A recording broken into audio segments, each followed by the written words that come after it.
Check, check, 1, 2.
That is true.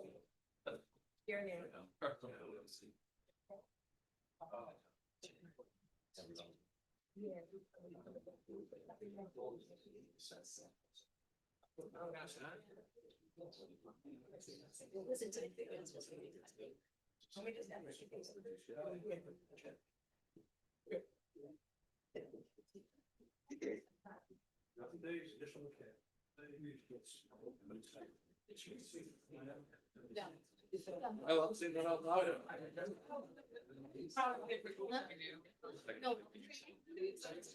Yeah, I'll try. Doesn't look at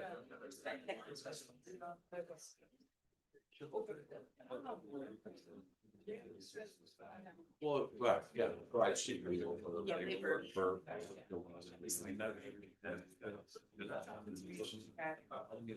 Yeah, but you don't really interact since you moved up to the.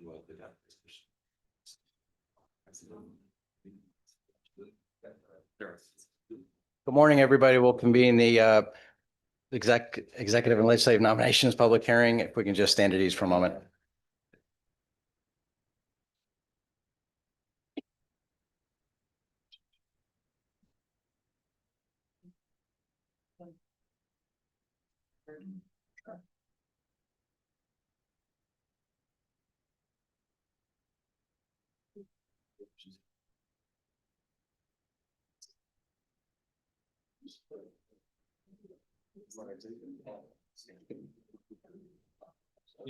Your sisters and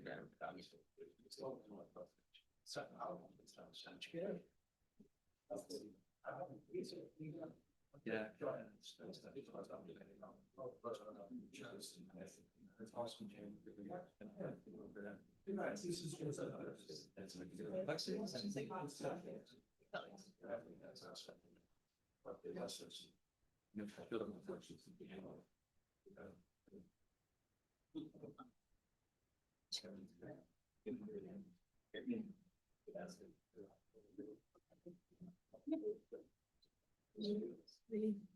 Okay, we'll reconvene the Executive and Legislative Nominations Committee, our public hearing. Thank you for your patience. Appreciate it. Just want to announce that our committee meeting that usually follows our public hearing is canceled for today and will be rescheduled at some point in the future. Also, we will go a little out of order, and we're going to ask Patricia Feeney of Plainfield to please come up forward.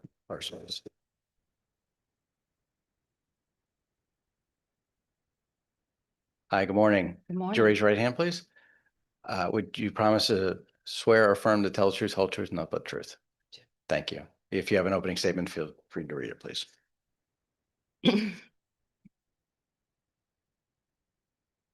Thank you, Chairman Duff and Concepcion, Vice Chairs Looney and Godfrey, ranking members, Berthel Yacarino, and distinguished members of the Executive and Legislative Nominations Committee. My name is Patricia Feeney, and it is an honor to be nominated to serve on the Connecticut Technical Education and Career System, also known as CTEX. I also wanted to thank you for allowing me to go first. It's my birthday today, and I do have a board meeting later on, so this will allow me to attend that as well. I recently retired after serving as a school principal of Grasso Technical High School in Groton for 12 years and 7 years at Hal Cheney Technical High School in Manchester as an assistant principal. As a school leader in the CTEC system, I work closely with academic and trade instructors to strengthen instructional practices, ensure that curriculum was aligned to real-world expectations, and strive to foster a safe, inclusive learning environment for all students. As you are aware, the Connecticut Technical Education and Career System plays a vital role in developing a talent pipeline that prepares students for meaningful careers. Its mission is to provide rigorous academic and trade-focused instruction and hands-on technical practical training. Through my career, I was deeply committed to ensuring all students, regardless of background, had access to high-quality instruction and pathways that led to productive, skilled careers. Through a collaborative approach, we worked with educators, administrators, employers, and families to strengthen the educational experience. As an example, 15 years ago, we reestablished our relationship with Electric Boat in Groton and created a significantly strong partnership that has exposed the students to careers in manufacturing. That particular relationship has provided multiple meaningful opportunities for all the students, the instructors, and adult learners through various programs at Grasso Tech. A significant number of students go on to be employees of Electric Boat in promising careers. Many other similar partnerships have been created with businesses and emerging industries, all focused on meeting the evolving needs of the Connecticut workforce. I've also had the honor of working with several other organizations that are focused on the advancement of skilled trades and promoting high-quality education. I was an executive board member of the Eastern Workforce Investment Board, EWIB. I was a member of the Eastern Advanced Manufacturing Alliance, EMA, and I served as a commissioner for the New England Association of Schools and Colleges, known as NEASC. This is an accreditation agency that focuses on high-quality learning for all students. I have a deep respect for the mission of CTEX and a commitment to maintaining its excellence while expanding opportunities for all students. Our state's workforce depends on well-prepared graduates who possess technical skills, strong work habits, and problem-solving abilities. I've seen firsthand how hands-on learning, industry-aligned programs, and strong business and industry partnerships can transform students' confidence and expand their career options. It would be a privilege to contribute to strengthening career and technical education in Connecticut and to help ensure that students are well prepared for careers in manufacturing, multiple trades, and other skilled professions that are essential to our economy. In summary, I thank you for the opportunity to testify before you today, and I welcome any questions that you might have. Great. And good morning again. Good to see you. You said it was your birthday today? It is. Happy birthday. Thank you. I think it'll be a better birthday if we don't sing for you. Yeah. We'll just wish you a happy birthday. Though the whole room could certainly join in. Maybe we'll do an audition later.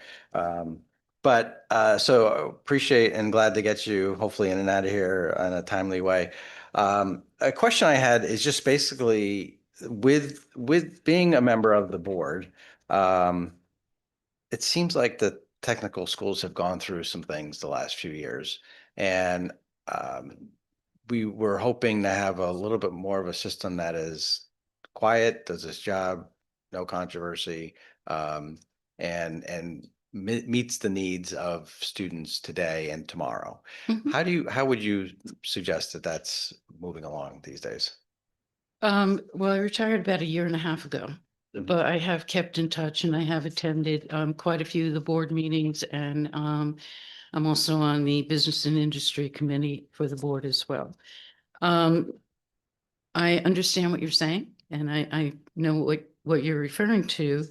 I believe a lot of it surrounded the admission process. So the admission process has been changed. It's a lottery system as we speak. The enrollment is through the roof. It's very, very popular. The buildings can't accommodate all the students that are applying, and they are turning away a significant number of students. So the message is getting out there that the Connecticut, the system has a lot to offer, especially in the trades and Okay. actually, essentially with the trades. I think with the new application process, that solves a lot of problems, a lot of controversy surrounding the process actually takes quite a few months, and there was a lot involved for criteria. So that eliminates all the questions surrounding the other criteria going to a lottery system. And my understanding is that this is the second year that they're going through this process, and things are going very well. Good. I appreciate that. Thank you. And thanks for staying in touch with everybody and having your ear to the ground.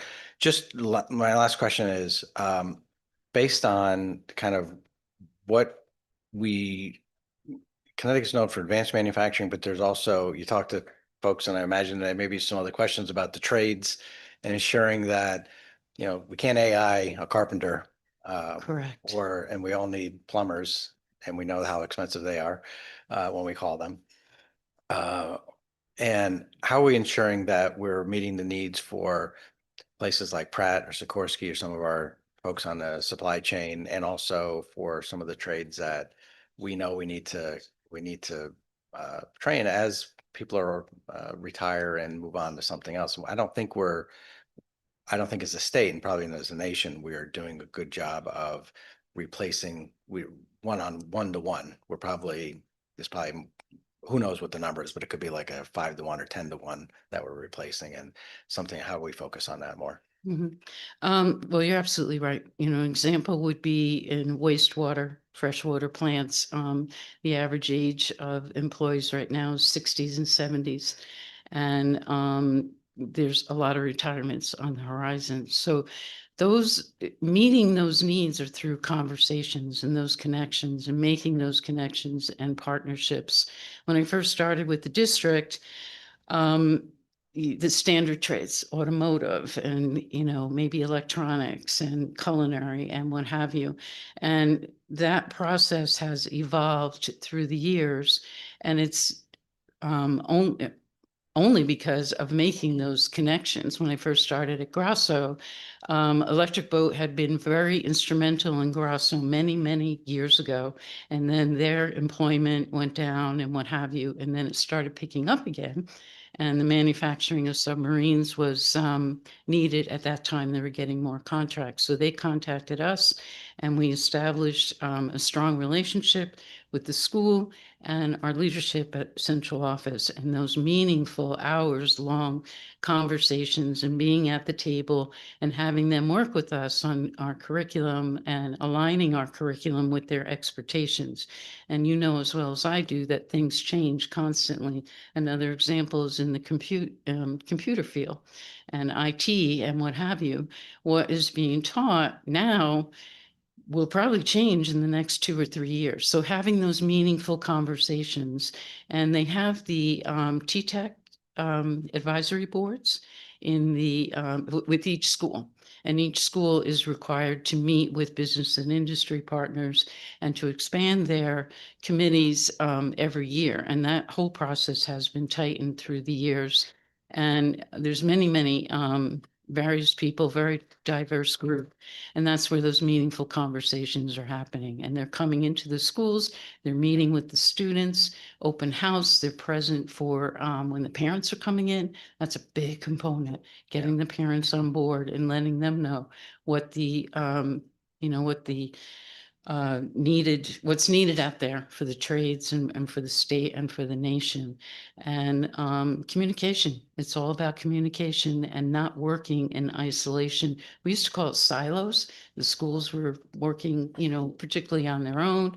And they would communicate with each other, but it wasn't as effective as it is now. And it continues to get stronger with new leadership as well. So having those meaningful conversations, and not just with Electric Boat, but getting out to the smaller, like in welding, getting out to the smaller organizations, the smaller businesses, and having them come in, having our students go visit, and having them work with our teachers. It's a good thing all around. Thank you very much for that. And thank you for your answers to my questions, Representative Godfrey. Thank you. Congratulations. Thank you. I'm from Danbury, Henry Abbott Technical School. Oh, yes. You've heard of it, I know. And it was a magnet school before that term was actually invented, because there's the large catchment area. Mhm. It's not just confined to the city of Danbury, all of the suburbs too. But first, have you had a chance to attend any of the board meetings, and what was your impression? I've been to approximately 4 of the board meetings, and I'm also on the Business and Industry Committee, and I've attended quite a few of those as well. And what is my impression? A lot of good things are happening. We used to say that our district was the best kept secret, and it's getting out there through many, different means of communication, social media included, very, very important, open houses and providing those opportunities. So I think the board is, it's an advisory board, and the focus is on business and industry and, establishing those pipelines and maintaining those pipelines, and reaching out not just to business and industries, but also Three Rivers, the community college system, and working with them as well. And good conversations. And the last meeting, we did talk about AI and how AI is being introduced in the schools, and the teachers are being trained as well as the students. And it looks like they're, providing meaningful opportunities all around for the staff as well. Excellent, thank you. I get invited annually to Henry Abbott. I have an association with the electrical faculty and students. They have a event the end of every school year for the seniors, and I go to that. And two things: their culinary people feed us. We have dinner.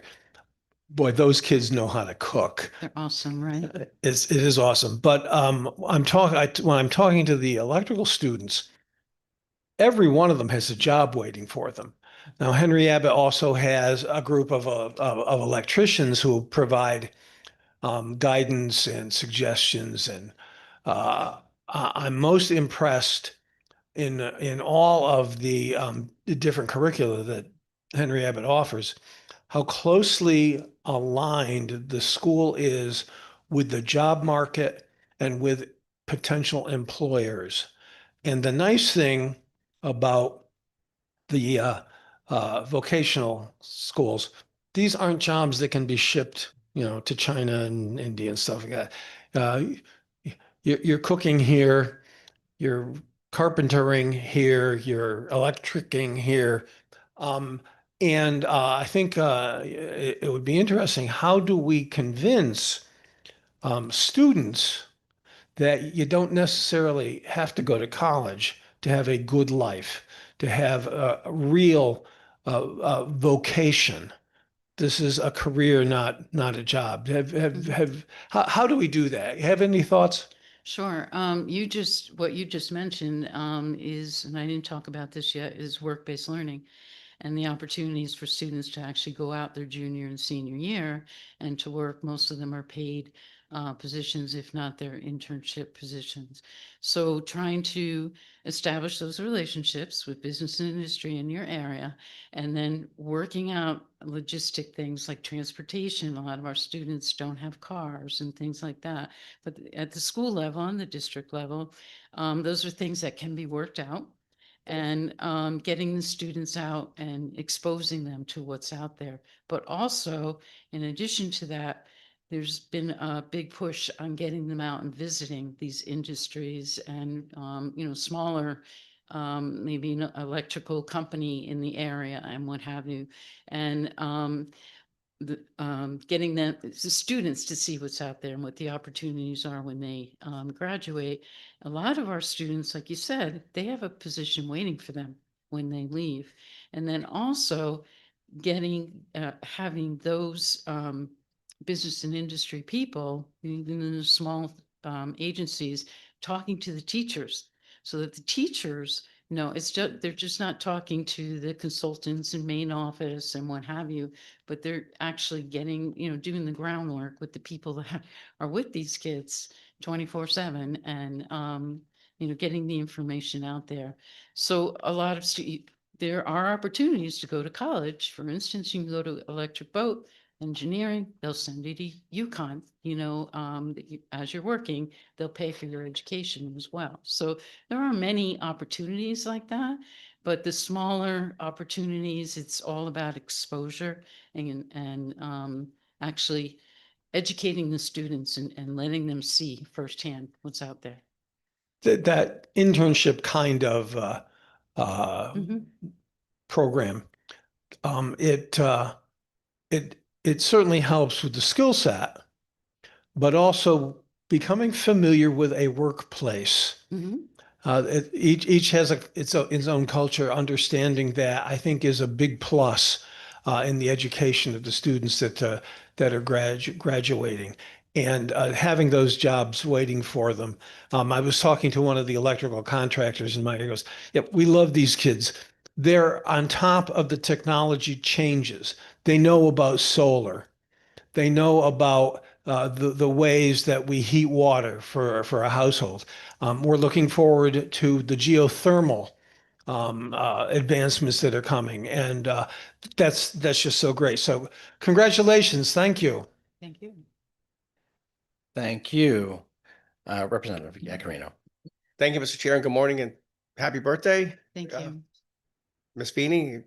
I appreciate you stepping up. I was looking at your resume. You're really perfectly suited for this role. I would argue the trades. I own my own business, a retail business, but I worked in the trades. I was a mechanic when I was younger. Our family had a business. I made, I think, more money doing that than what I do. I do fairly well now, but doing that. But many of my friends are carpenters. Most are carpenters. Some are electricians, and they're very successful, very happy. They're outdoors. When I worked with my buddy Dave for years part-time, and I loved it. So I have this, it's nothing like learning and building something and the self-worth you have with that. Saying that, I think many parents, and I get it, and schools push their kids to go to four-year college, and you still should and could. But I think in high school, you should learn, at least even before high school, middle school, start learning some sort of trade, something to, so you have it, you'll have that, you have it your whole life. I could do things that, many people can't do, but I have that. I learned that when I was younger. But we have to, you said communication. Communication is key. Communicating with the tech schools, with the traditional high schools and middle schools, and working with all the companies. EB, of course, I was stationed at the sub base there years ago, and we would go over to the DB once in a while. And that whole area is amazing, but it's just communication with the schools and people like yourself. But then you have down towards Stratford, you have Sikorsky, you have the aviation schools. They need skilled workers. And with AI, which we've had for years, but it's going to steamroll the next year or so, you're going to see more and more kids graduate college and they're not going to have a job.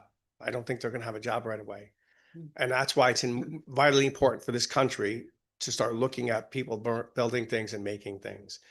And I know it was a long start, but I think you're just so suited. I've looked at your career, and what you bring to the table. And when you said communication, it's really about communication. So I'll leave it at that if you want to answer me for any way. No, I totally agree with you. Students, they're kids, they're still children and they need the guidance and what have you. And that's what the schools and, business and industries are, that's what they're there for. So we need to tap into them and to give the students as much guidance as we can. And you're right, these careers, we had students go to the wastewater treatment. By the way, I visited these plants and there you could eat off the floor. They're, it's amazing what they do there. But starting out at 70,000 and quickly going up. So there's a lot out there. There's a big need for tradesmen and what have you in all the different trades and just, exposing to all the students to that at an early age.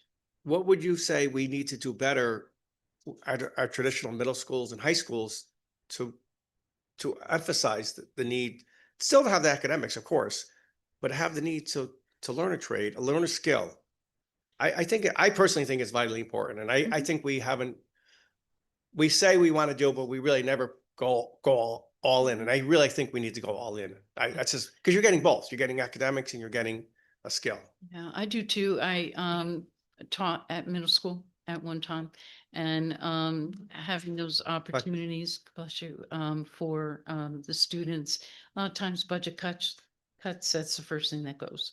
So, trying to provide those things for students, carpentry programs or like an introduction type thing, easier said than it's tough sometimes. But those connections that you make with, say, for instance, Three Rivers, they're creating those pipelines and they're doing it as we speak. And they're getting the students more and more involved. So increase those kind of opportunities and hopefully the funding will follow. And, it's all about connections, really. Thank you. Will your board like communicate with guidance counselors and of schools? And then also, second question, with businesses, I'm friends with the owner of Banta Construction. They do a lot of school construction in Connecticut. They're in North Haven. A lot of train stations. They built all through New England and mainly in Connecticut, New York, I think. For years, they would have a pipeline for plumbers, electricians, carpenters, HVAC. It's getting harder and harder to get into schools, they're telling me, and either for insurance reasons or whatever it might be, but they just don't have that pipeline like they used to have. And the average, at least carpenter, I don't know about plumber, electrician, is probably close to 60 to 65 years old. So I would think the average teacher is probably starting to get up there in age too, and we have to address those issues, I think, the teaching and then to communicate the pipeline and from the CTAC and then the schools. Right, and that is happening, It is? Three Oh, Rivers good. does have that program. They're connected with Electric Boat, but Three Rivers, the program is free. And it's mostly young adults. And they actually have space at Grosso Tech. It's separate, so they don't mingle with the high school students, but they're actually running classes day and in the evening and training these young people, mostly young people. And if they, if they follow through with the training, then they're more than likely going to be hired by Electric Boat. So those things are happening. I can't speak for other parts of the state, but I do know for a fact it is happening there.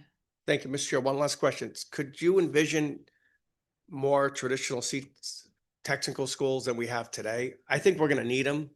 And I don't know if we have the appetite, but I think out of necessity, we're going to have to do it, I think. I don't know what your feelings are. To increase our schools? Increase our school. Yeah. Um, We have students. I think there's a lot of, I'd like Yeah, to see every kid get that opportunity. yeah, I think there is a need.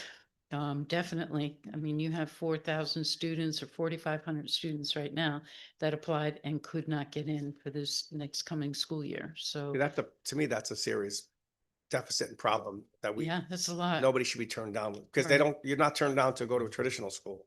Right. Well, they don't have the space. I know, but that's what I'm saying. We might have to rethink our game plan. That'd be great. Thank you and happy birthday again. Thank Thank you, you. Mr. Chair, for Thank the you. indulgence. Thank you. Thank you. Representative Scott? No. And Representative Gresco online. Thank you, Mr. Chair. We kind of touched on this a little bit, but where are we in the state as far as green tech jobs and the pipeline for that? Things like, solar installers and fuel cells, geothermal, like we were just talking about, heat pumps. Is there a track, or do we need to possibly expand that or focus on creating a track? So you're talking about one of the pathways.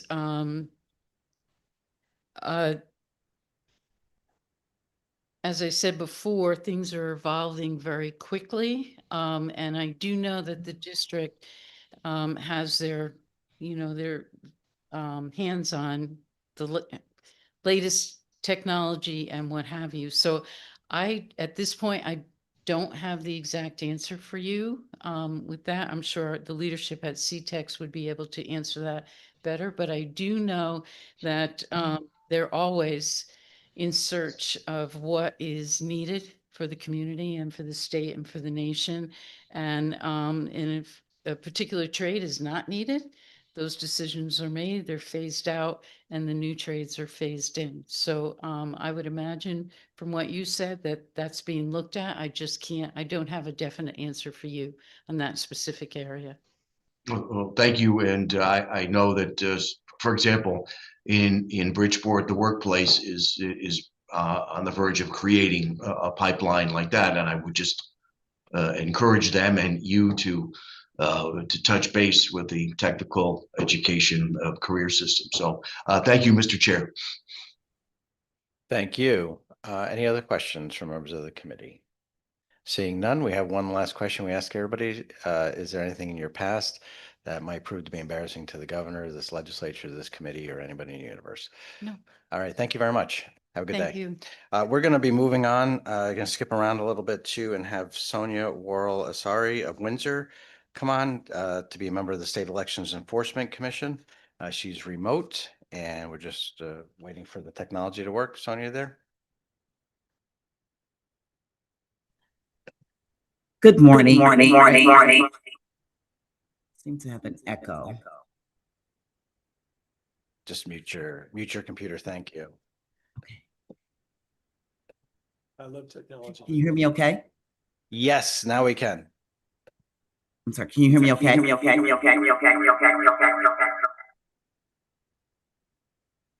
I can hear you still echoing a little bit. I don't know if you can turn down your, I'll try. Can you hear me now?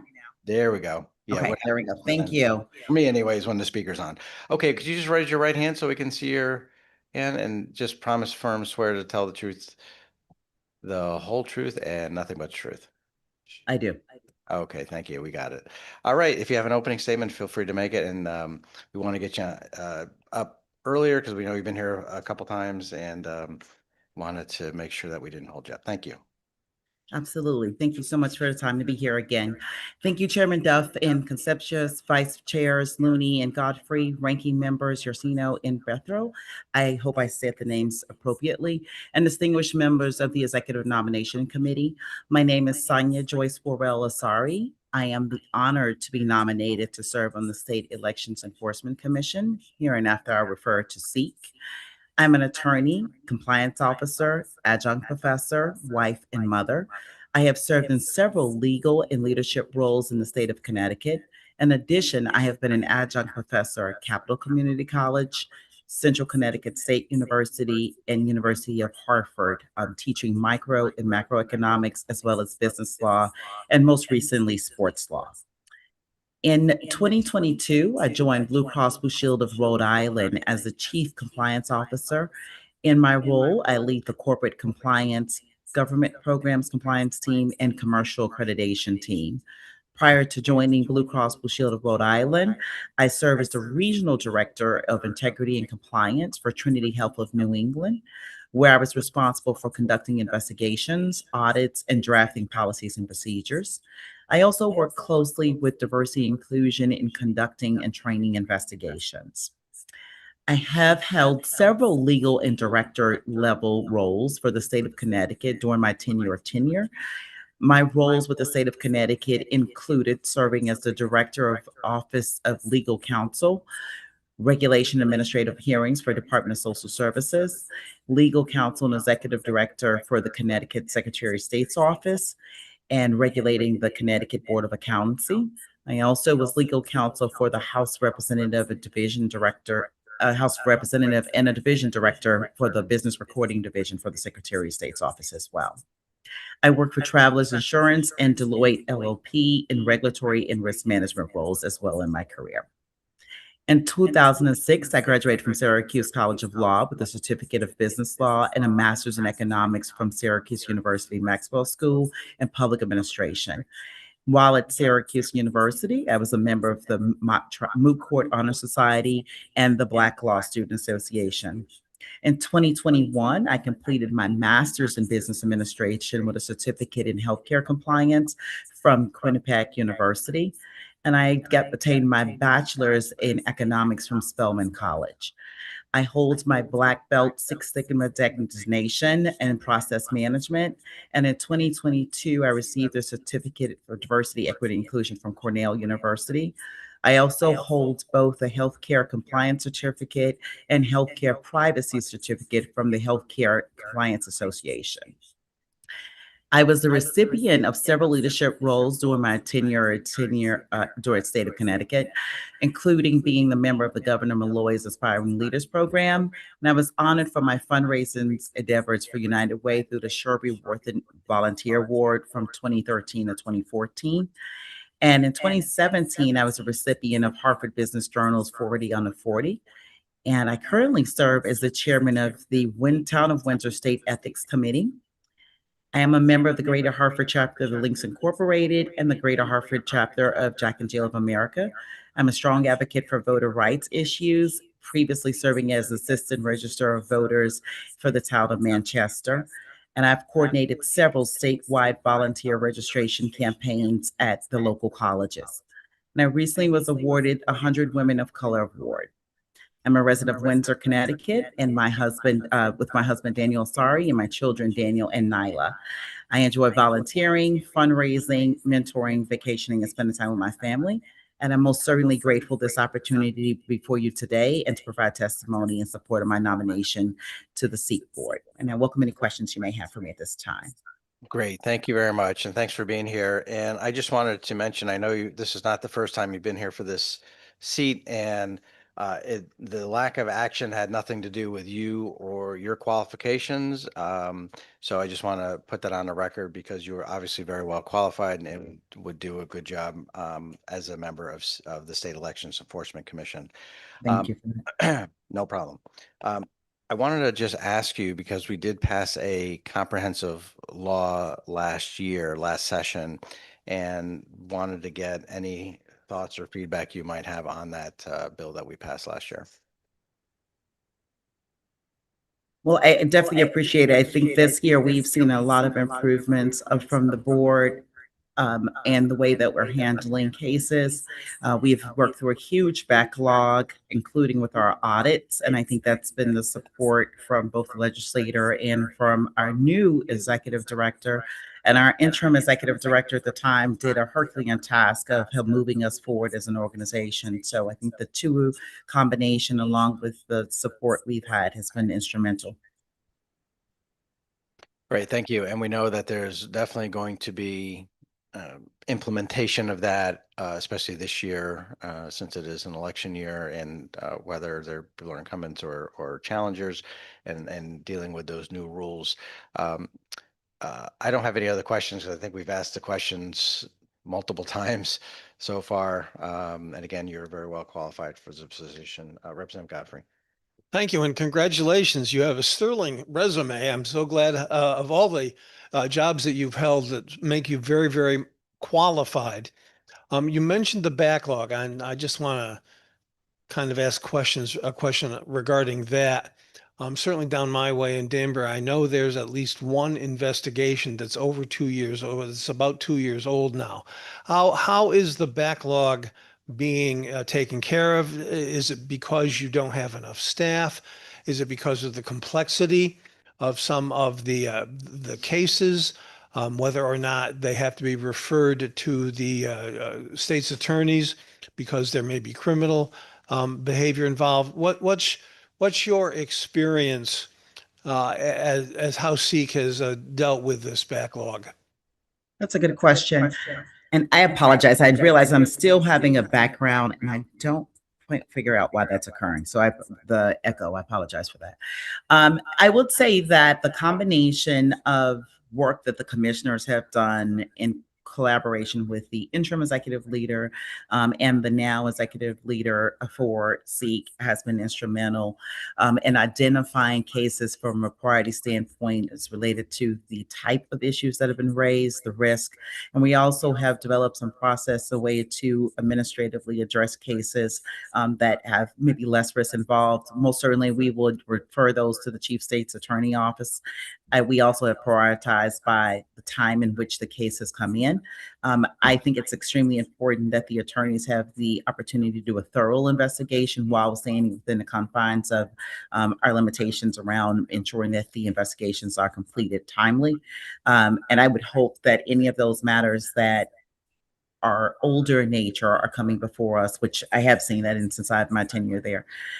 So we do get regular reports on any issues that may be coming up from timeout, and then we do work collaboratively with the department to make sure that those issues are addressed. But I would say it's a combination. There has been a lot of hiring in the last year, some of which I have been involved in, particularly, well, I was involved in the executive director appointment. And I think those efforts were helpful in moving the cases forward. And then reorganization has happened as well in department with the appropriate people, with the appropriate work. So we have the appropriate subject matter experts investigating cases. Thank you. Everybody here, of course, is familiar with SEEK.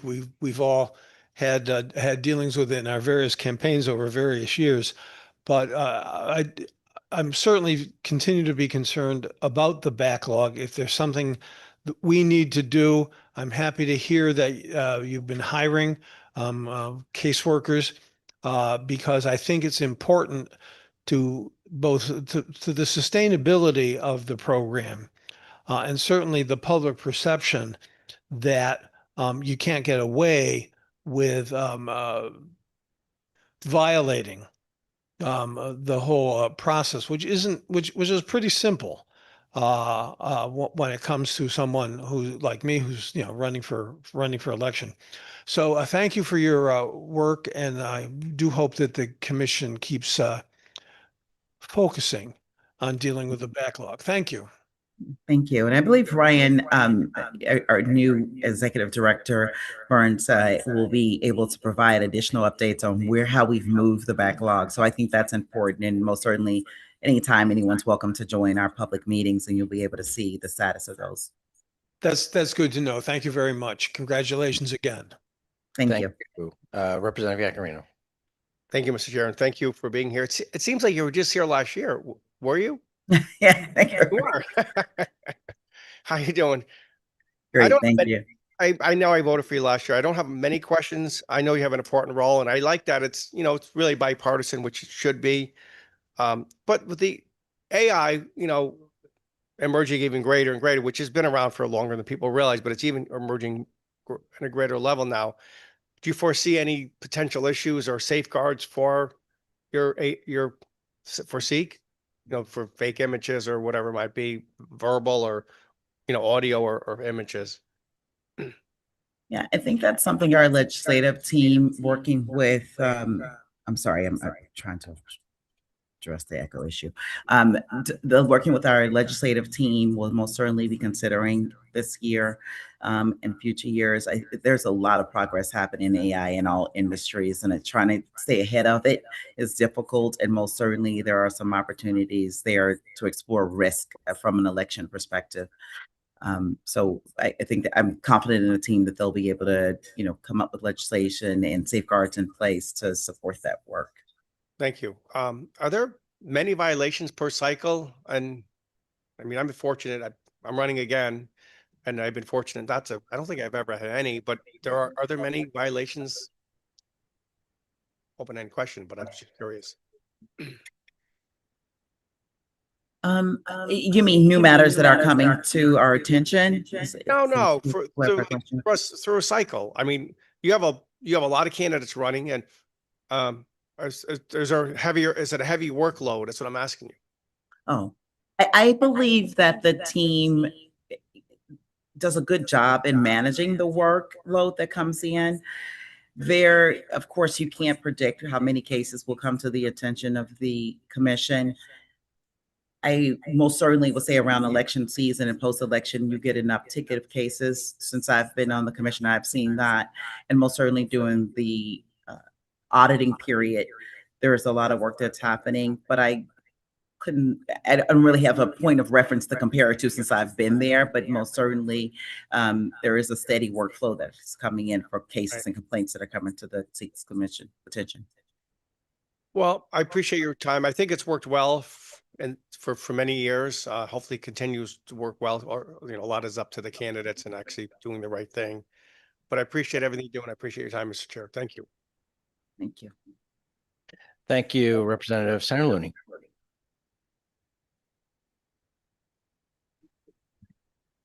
Thank you, Mr. Chairman. Good morning. Congratulations on your nomination. Thank you. Thank you. A couple of questions I would like to ask.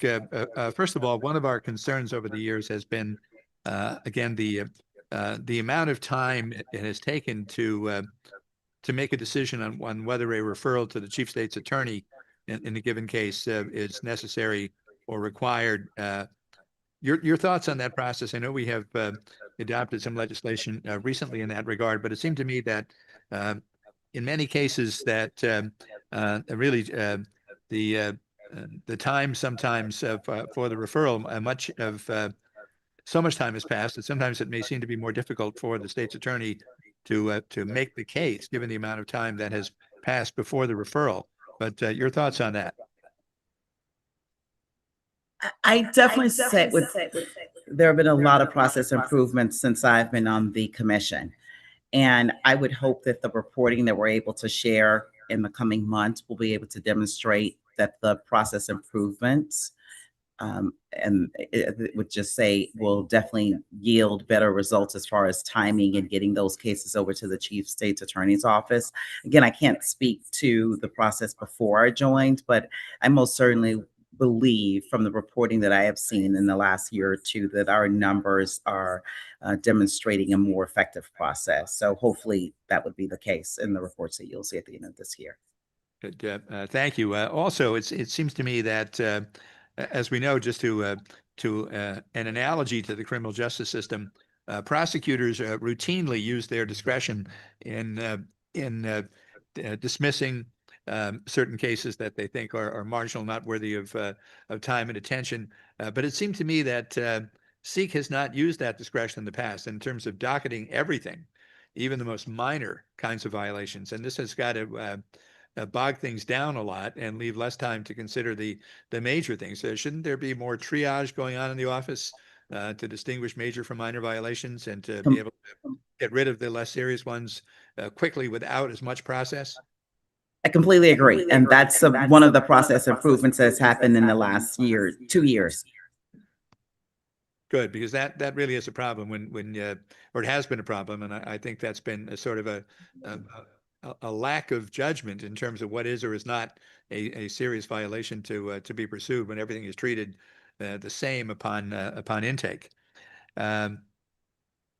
Also, I think one of the things to be concerned about is maybe you've made improvements in this area too, but the audit process. I know my treasurer has found it very frustrating several times when my campaign's been selected for an audit and has been required to submit documentation, has submitted the documentation, kept very good records, and then was informed shortly after, we've not received your documentation.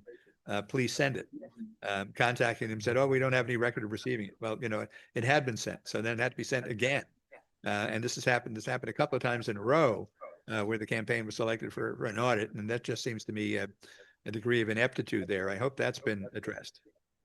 Yes, it's interesting. A lot of the issues that you're bringing forth are things that I believe Claire Kendall was really instrumental in moving us forward and finding opportunities for us to create efficiency in the organization. And I am confident that Ryan is moving forward as well in creating even more efficiencies.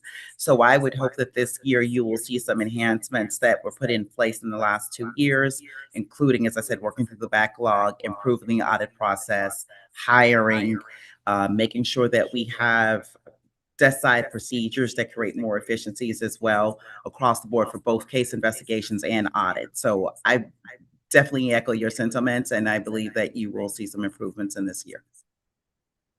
Great. Well, thank you very much. Just one more question on that. Sometimes I think the legislators get a little frustrated at or have in the past with SEEK in terms of with SEEK coming forward and recommending changes or saying SEEK doesn't support this or doesn't support that, but isn't SEEK just supposed to just carry out the statutes as passed by the legislature without being a policy-making agency itself?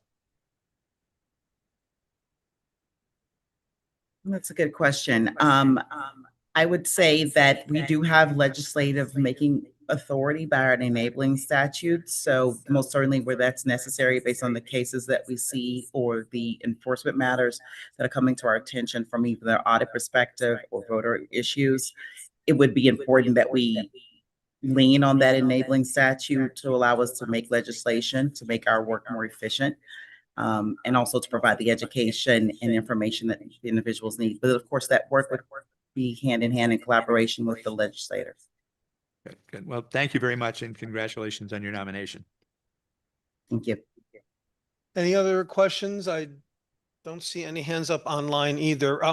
One quick comment before we close. I have found that we're getting feedback. I have found that the biggest problem post-election is getting the notices from SEEK, and like 90% of them seem to be, oh, we've coded something wrong. And that has fed into more and more difficulty in recruiting campaign treasurers. If it gets too complicated, I can't get a volunteer to come in and run a campaign. So I hope you'll work on that issue too. And since I don't see any further hands up, I just asked the final question. Is there anything in your past that would embarrass the governor, the legislature, or this committee? No. Thank you very much, and congratulations again. Thank you. Thank you. Thank you for holding the fort down. Thank you for holding the fort down. Next, we'll hear from Susan Hamilton, West Hartford, be Commissioner of Department of Children and Families. We can now officially say good afternoon, Commissioner. Good afternoon. Thank you for your patience. Of course, no problem at all. Good afternoon. Good afternoon. Could you raise your right hand, please? Do you swear or promise or affirm to tell the truth, the whole truth, nothing but the truth? I do. Good, thank you. And if you have an opening statement, please proceed. I do. Thank you. Good morning, Chairman Duff and Concepcion, Vice Chairs Godfrey and Looney, ranking members Berthel and Yacarino, and distinguished members of the Executive and Legislative Nominations Committee. My name is Susan Hamilton, and today is my birthday. No, that's not true. I wish it was, but it's not. It's not. It is my distinct honor and privilege to appear before you today as Governor Lamont's nominee for the position of the Commissioner of the Department of Children and Families. I sincerely appreciate the trust that he has placed in me, and I am confident that I am poised and ready to lead the work forward. I will not let him, you, or the Connecticut's children and family down. As you may know, I began my career in child welfare over 32 years ago as a frontline DCF social worker, and had previously graduated from UConn with an MSW JD joint degree, and came to DCF shortly thereafter to follow my passion for helping people. The privilege of working directly in the field with children and family has been instrumental in my ability to understand the work and the strengths and challenges of the system. An inaugural in-house DCF legal division was created approximately 5 years later, and I got the opportunity then to sort of lead and develop that team. Did that for about 8 years before being appointed as the undersecretary at OPM under Governor Rao. And that position as well has really served me well in my future leadership roles in understanding the budget process and the importance of making data-driven budget allocation and resource allocation decisions. I also previously served as commissioner of DCF under Governor Rao over 18 years ago, from 2007 to 2011. During my first tenure as commissioner, we made demonstrable improvements in outcomes for children and families and set the stage for a successful exit from the 1F consent decree by negotiating a outcome-focused, targeted exit strategy. In addition, we had worked very closely with the legislature, communities, parents, and others in developing a differential response system and focusing on prevention. Following that term, I spent the next 12 years in private practice and with the Public Defender's Office representing parents and representing children in juvenile court, probate court, and family court. I was a fierce advocate for parents and children involved with DCF and for justice and equity in the system. When I returned yet again to DCF 2 years ago as the general counsel, I brought with me those 12 years of external experience to the table, which has really provided me with a unique opportunity to view DCF and the system through a different lens. Upon the recent retirement of Commissioner Jody Hill-Lilly, I was again honored to be nominated again by Governor Lamont as interim commissioner in September of last year. I've spent the last 6 months, along with my team, evaluating the system performance across all of our mandate areas. I have identified strengths, and I have identified areas of focused improvement that may be needed. I did want to take this opportunity to thank the team that's sitting behind me, not only for the support of me during this transition, but just their continued commitment and passion to the work and our mission. I could not be doing this honestly without them. We have the most important responsibility there is in state government: to protect children and to ensure that they can remain home safely in their communities whenever possible. We also owe them the opportunity, if removal from home is needed, that they are with people that they know, and to achieve timely permanency for them and make efforts to return them home as quickly as possible. Given the efforts that we have made as a system to focus on prevention, there's an increased complexity and acuity of need for the children and families that we serve, and that is evident. That complexity, among other things, has created a significant turnover in our agency, and that will be one of the areas of focus for us moving forward, should I be confirmed. I've also identified foster care as an area of priority and improvement under my leadership. We know that children do better when they're with people that they know, and they have improved outcomes across the board.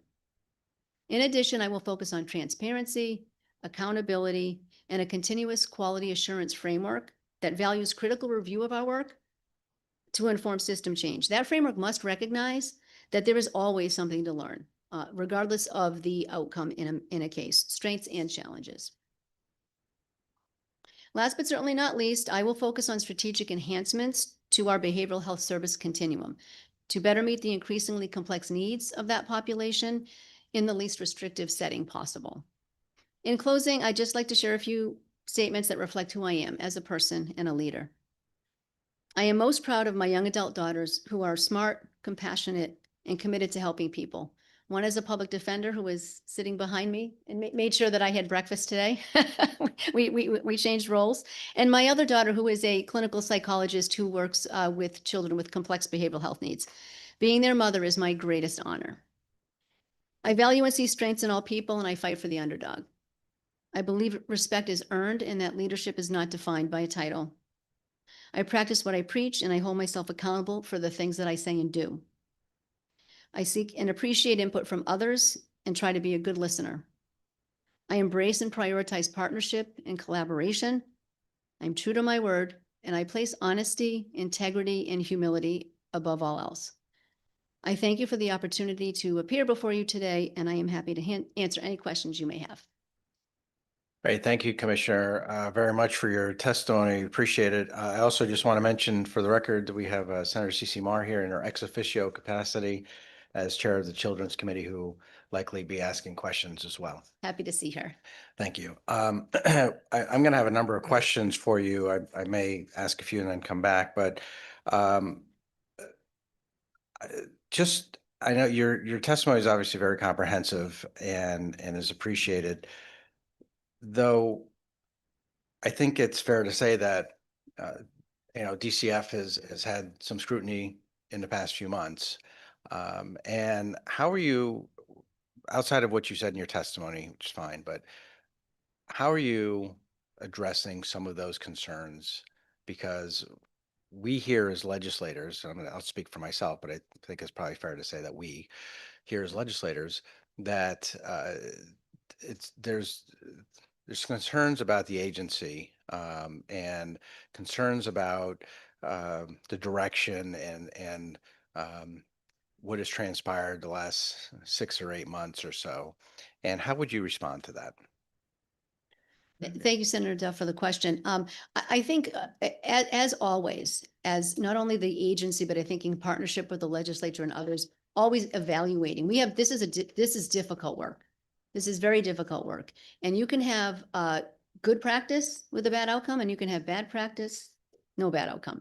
Oftentimes, and we see this regularly throughout the 30 years I've been doing this work, where there is focused attention, as there should be, on some cases that are raising public attention that may be covered in the media. And I think one of the things I would say is when we review the quality of the work, we always encourage for ourselves internally and in partnership with others who are involved in making policy reform, that we really first try to understand what is the true scope of the issues, the challenge, the outcomes, and to not necessarily drive policy reform, legislative reform, other things without that knowledge, because we have seen, of course, over the years, sometimes unintended consequences from looking at improvements and looking at ways we need to think about doing the work differently by outlying cases. So I just want to start with that, because I think continuous quality improvement and review of the system is really necessary to determine what is, when we say there's lots of problems, how are we defining that? What is the scope of the issue? And I think one of the things that we certainly have seen, and this isn't unique to the last 6 months, this is a challenge, I think, that has always been evident, but I think it's increasing, is looking at the workforce. We have significant turnover. We're losing approximately 50% of the new workers in the first 2 years. And that's one of the things, to your question about suggestions around what are the things that we're doing, how are we responding? We can't continue to have that level of attrition without being able to do the work that we do. So we are focusing on that as one of the steps to help address some of the concerns that I think have come to all of our attention as far as the workload and the nature of the work. Thank you. And I think that, just from the offset, or the outset, I should say that I think all of us recognize being a worker at DCF is difficult. It's something that is a calling. It is something that most people would not want to do. There's many things behind the scenes that happen that people do heroes work all the time. And I don't want to, any of these questions, I don't want to think that we don't recognize the work that many do to protect children and families across the state of Connecticut. So, but we have to ask important questions. Of We have course. to get things on the record. And I think that is something that is our role is in this committee before we make a vote on who leads this agency. And we do appreciate it. And when things go wrong, DCF tends to be front page or top of the news, right? But again, it's important to ask some of these questions. I want to go back to, I believe you testified in the Children's Committee, and I don't want to take Senator Mar's thunder away, but you testified that the Federal Family Educational Rights and Privacy Act, FERPA, prevents the Department of Education from disclosing to DCF students information without parents' permission, except for evaluation and research purposes, not for individual case management. Is that correct? I believe our testimony was that the State Department of Education had determined that FERPA precluded that disclosure. So that may have been mentioned in the testimony, but that was I think a position that had been taken by SDE, as that would be the federal statutes governing their office. But that is my understanding that. At your position too? I believe so. I think that may preclude the notice to us. I think our testimony in the Children's Committee related to Senate Bill 6 was specifically on the notice once we were to receive it. The bill was drafted that if SDE were to send the notification to DCF, we testified on how that would then be handled consistent with the language of the bill. Okay, because the Code of Federal Regulations specifies when consent is not required for disclosure of student information. And subsection A3 of this regulation allows disclosure to state and local education authorities. DCF operates its own school district. Is that correct? Unified School District? In certain facilities, yes, if we own them and operate them. Okay. Would it be fair to classify DCF as a state educational authority? Yes. And then can the legislature amend? I guess we can't, it's already considered a state educational authority, you said, correct? I believe so, yes. Okay. And you don't think then it would be consistent then to be able to share that information, that it wouldn't be a violation of FERPA to do that? Well, I think the way that, and again, I want to specify that when we were testifying on Senate Bill 6, it was specifically related to the language in that bill. I don't believe, and I will certainly review back the written and oral testimony we gave, that it was the State Department of Education who determined that that notice of a parent's decision to withdraw to DCF would have been violative of FERPA. I think our testimony was related to if we receive that notice, we're not commenting on necessarily whether or not they have the authority to do it. What we were responding to was specifically that upon receipt of the notice, we would notify, if we have an open case, we would notify the worker consistent with the language of the bill and make the notation in our case record. Okay. Yeah. Thank you. You're welcome. I have a bunch of other questions for you. I'm going to though pass it along to the vice chairs of the committee. I'm going to come back to that because I want to make sure everybody has an opportunity to ask questions. Representative Godfrey. Mr. Chair, I'd be happy to yield to Senator Marr, if she's the chair of the Children's Committee.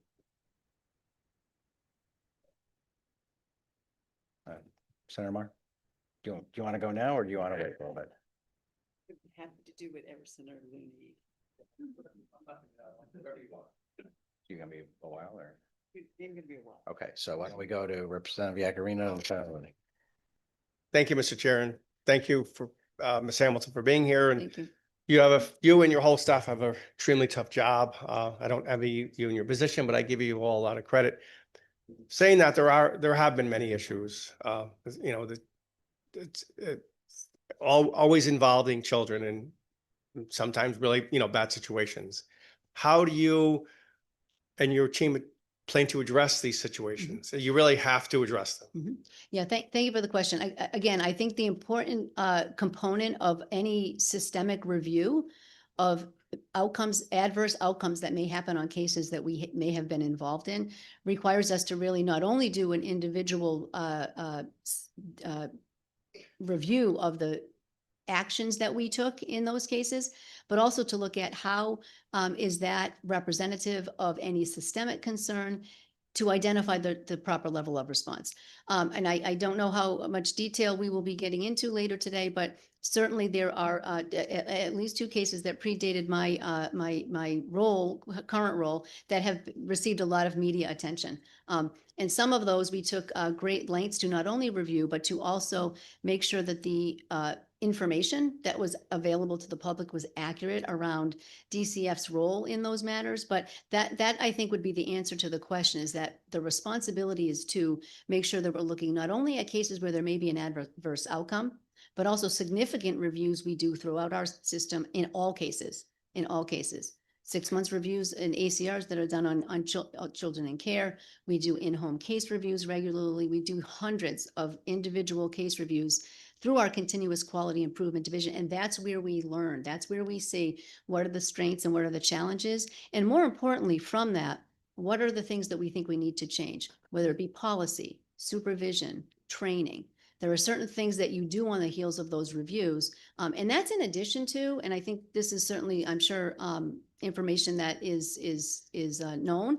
But one of the other things that's a core component of the work is individual supervision between supervisors and their workers on individual cases. So I think that is the critical part of the reviews that we do.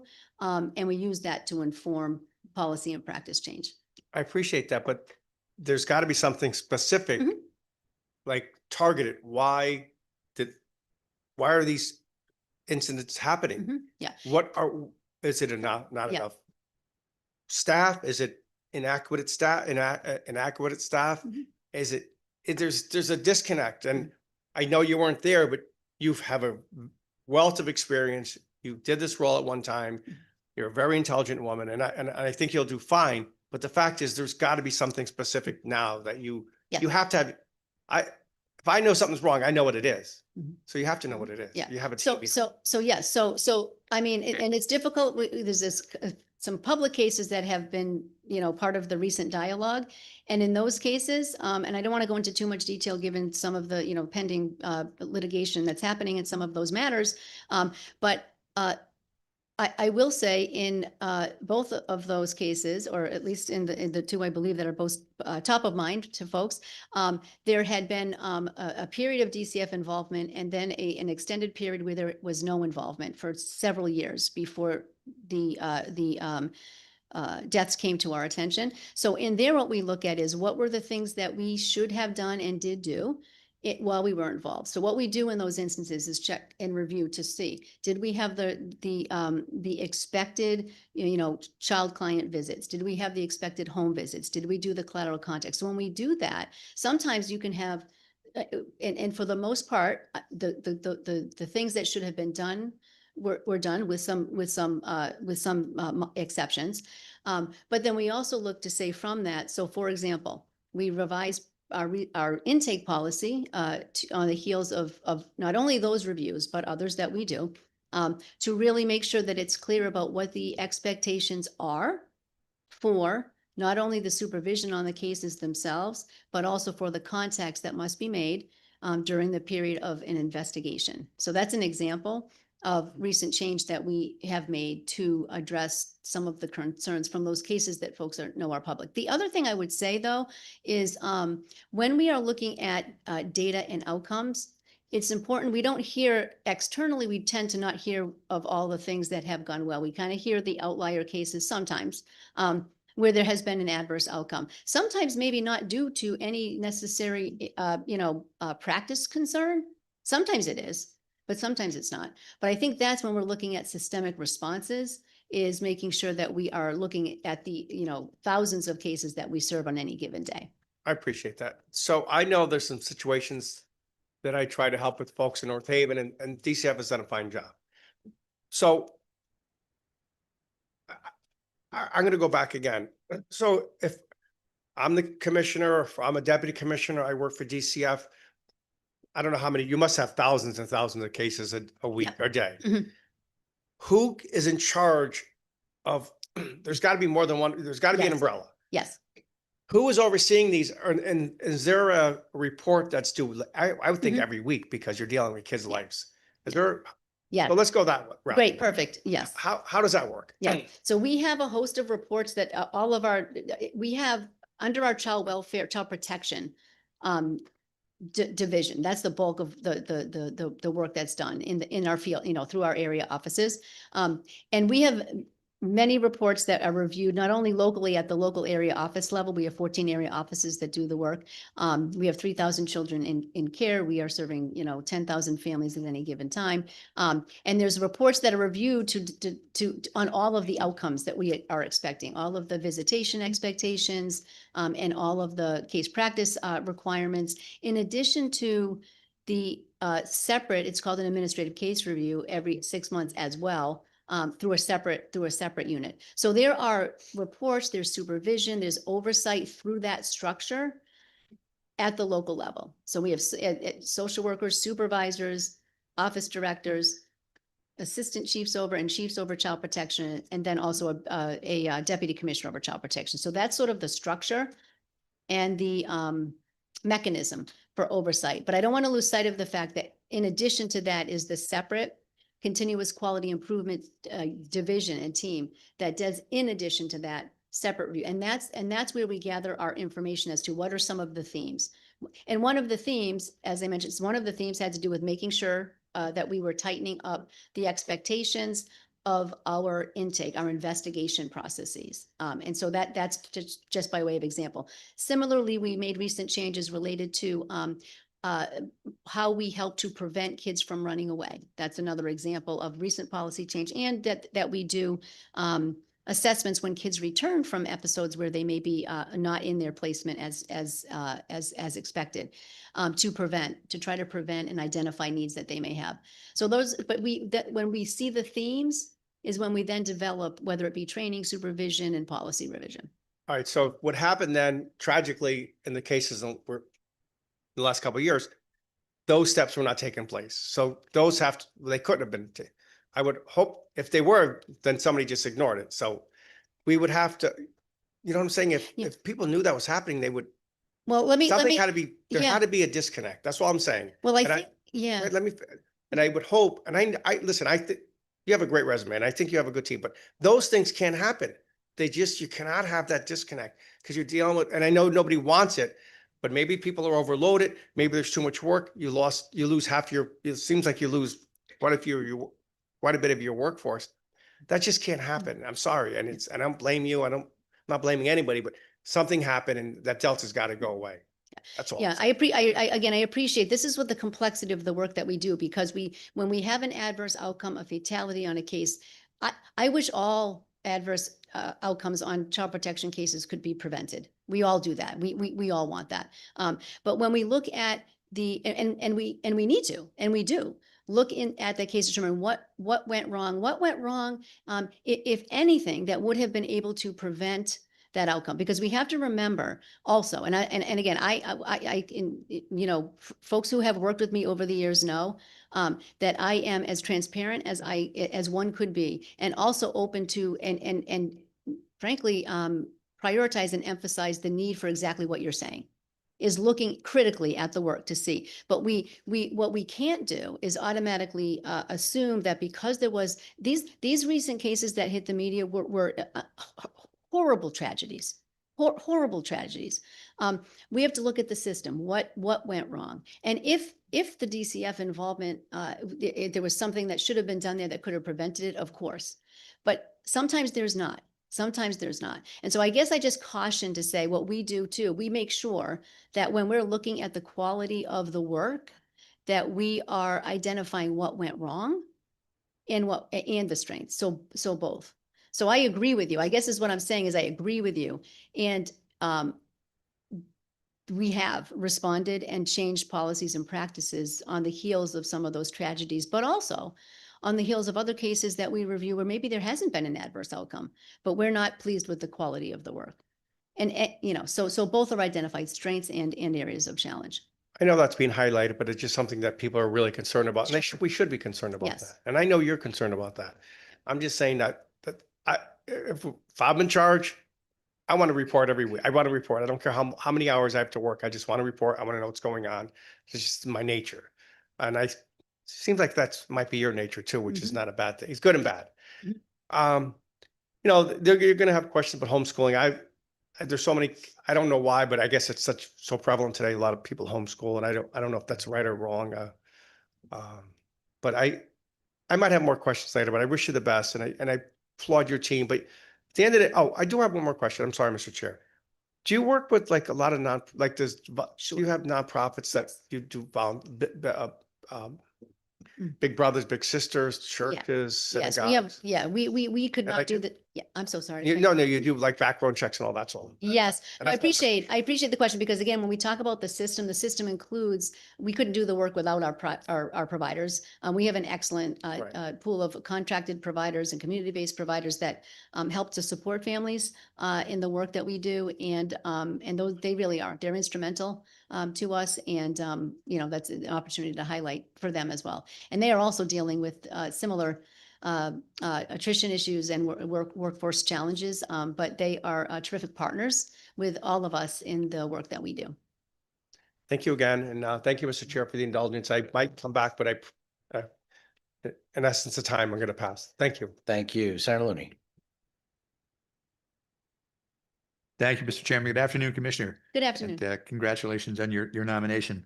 I was thinking that since you were first appointed back in 2007, I imagine there must now be some parents who are under review by DCF who were in fact children under DCF at the time you were first appointed. I think it's probably unfortunate, but it's probably true, right? Mhm. There are, given the amount of time that's passed between 2007 and now. Mhm. And one of the things I wanted to ask you is in terms of how cases come to DCF's attention, in terms of mandatory reporters and other things, what percentage of cases come to DCF's attention as a result of referrals from mandatory reporters, especially those in the schools? Yeah, the significant majority of reports we get are from mandated reporters, and schools are one of our highest reporting categories of mandated reporters. Yes. Right. So I remember back during COVID, the commissioner at that time, I met with her, and she said, well, you know, now we have a significant decline in the number of referrals to DCF. And she said, that's encouraging. And I remember saying to her, how do you know whether it's encouraging or not? The kids aren't in school in many cases. The schools are closed, and the main source of reporting is not happening. They're not coming under the review of those who might otherwise give those reports. So that's a substantial number. And what about how do in the case of children who were homeschooled, how do those cases come to the attention of DCF? Well, they could come, I mean, again, a report can come in from anybody, obviously, mandated reporters and otherwise. So to the extent that a child is not, and I'll use it this way, not visible in the community, whether they're under the age of 5 or whether they're not enrolled in school for that one mandated reporter group, I think it's about 37 to 40% of the reports from mandated reporters come from school officials and mandated reporters in education. But that can come from any source. It can come from it could come from a pediatrician, could come from other, you know, anonymous reports that come in. So they certainly are not visible to the school as mandated reporters, but a report could come in from other sources Right. if they meet the criteria. Right. I know you mentioned that there's a very high degree of turnover, about 50% of turnover in caseworkers within the first couple of years. And that sort of connects to something that I was told from a friend of mine who some years ago was for a period of time an assistant attorney general in the child protection unit. And her job was representing DCF in hearings where there was a petition often to remove the child from parental custody. And her experience as being the attorney representing DCF and representing the caseworker in those cases, she said it was partly gratifying and partly deeply disturbing, in that she said about half of the caseworkers who came to court, and they were in effect her clients, were really outstanding, had done great work, great research, had really done a detailed, responsible, professional analysis of the case, and really were well prepared and had a very well considered recommendation. She said the other half were exactly the opposite of that. Basically, people who were either sort of burned out and coasting toward retirement, or younger people who were ready with one foot out the door and looking for their next job. So there was hardly anyone who was average. They were either extraordinary or awful. And from the point of view of the attorney representing them at the time, just your thoughts on that. I know, and that connects with the idea of the significant turnover. And it is a very stressful job. And but just, well, what can you do to take that on? Sure. Thank you for that question. I think one of the things, first of all, when we talk about the importance of not only making sure that even pre-hire, that folks who are taking this job understand the nature of the job. This is not, as a frontline social worker, your typical, I'll call it that, social work job. So one of the things that we're looking at is earlier on in the process, not post-hire, but pre-hire, making sure there's a better understanding of the nature of the job. And I think that will certainly be something that helps. In addition, when new workers are starting, we do have a very robust, training curriculum and required trainings that are needed, mentoring and other things. But one of the things that we have identified is the need to really tighten up and improve and focus on the supervisory responsibility and relationship with workers, not only new workers, obviously all workers, but preparation for court, making sure that they're doing all of the things they need to be doing on cases, obviously is critical. And for those that, where it turns out it's not a good fit, we then take the steps to, sort of address that in a way that either improves performance or they are no longer, or may decide themselves not to continue to stay here. But I think one of the things that's on us it's an obligation on us to make sure that we are providing them with the supports and the supervision that they need to be successful. And if they're not, sometimes it's just not a good fit. And so some of the attrition may not necessarily be in the long run a bad thing. But I also want to say that we have an incredible team of social workers that do this work who are stellar, as you said, are stellar. Is this a good fit? We have over 3,000 employees. We have probably approximately 1,000 frontline social workers. And for some of them, it is not the right fit for them. But for the ones that are here and are dedicated and focused to the work, I commend them and I am proud of the work that they do. But it's also a responsibility on us as leaders to make sure that if they are not able to improve, if practice is as you were saying, that they are no longer, here doing the work, because we can't, sort of tolerate that. Right. And it is, we all know, a very demanding and stressful job. Maybe as part of it, how many of this people who come in as caseworkers are just out of school, either just out of undergrad or just having got their master's in social work, and the DCF job is their first job? Is that maybe a problem? I think so. You should have people with a little more experience in the field, kind of ready for the trauma that they're going to be experiencing and seeing when they come in. That's a great question. I think yes. I think we do have tend to have a younger workforce that are coming in, and the generation. We also are talking a lot about the sort of multi-generational management and leadership, because the younger I'll call them kids, but the younger young adults that are joining the workforce have different, sometimes they're just going to they want to try this out and see if it's a good fit, and they're not necessarily starting as we did years ago. As we know, we have many people in our department that are have been here 20, 30 years. Yeah. But it's changed a little bit.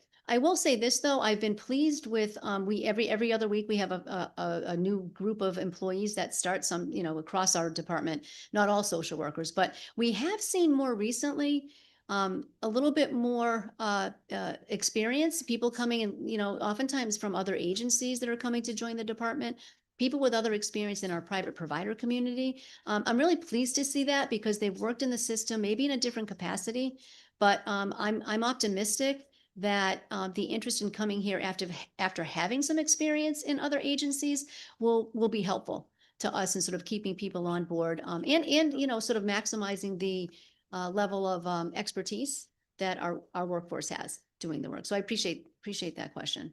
Good. Thank you. Also, in terms of litigation in court, DCF operates obviously with the juvenile court, but also with the probate courts. So if you could talk a little bit about the probate court interaction as well as the superior court interaction. Sure. Great question. In juvenile court, typically DCF is the petitioner. We have either, filed a neglect petition, the child's been removed from home, but DCF is typically, there are other eligible petitioners in the statute, but it's usually DCF initiating the action. In that proceeding, all of the parents, I'm very proud to work in Connecticut and where parents receive representation as they should in those proceedings. All children have lawyers in those proceedings. And that usually the process there is to, support and try to provide services to keep the child at a home if the child hasn't been removed, or if the child has been, what services are needed to effectuate either return home or another alternative permanency plan. And so in probate court, DCF is not the petitioner in the probate court. Typically in the probate court, it's a relative who already has care of the child and is looking to have guardianship. So in probate court, it's called a removal of guardianship proceeding typically, and they already have the child and are seeking removal of guardianship from the parent.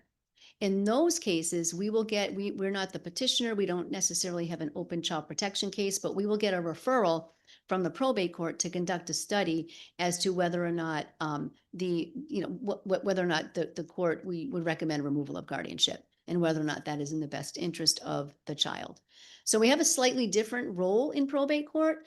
I will say, I think one of the questions that comes up, and I'm not sure if this was part of the impetus for the question, Senator, but in probate court, if guardianship is transferred to a relative, they're not considered to be in DCF care. Our role in those cases is just to do the study and then the case is closed. The supports that are provided to children in foster care for relative caregivers is different. And so we don't have an ongoing role typically in a probate matter. In juvenile court, we remain involved with that family. And if the child is actually placed in DCF custody and placed with a relative, they are receiving the foster care support. Some relatives do not want DCF to stay involved. So they may choose to file in probate court rather than in juvenile court. Interestingly, the definitions of neglect and abuse are exactly the same. They're exactly the same in both forums. It's just who the petitioner is and whether or not there's going to be an interest or need for ongoing support. I hope that answers your question. It does. It does. Thank you. And that's an important distinction as to who's the initiator of the action in one forum as opposed to another. One of the things, obviously, when something terrible happens to a child under the care of DCF, that focuses attention on a particular problem.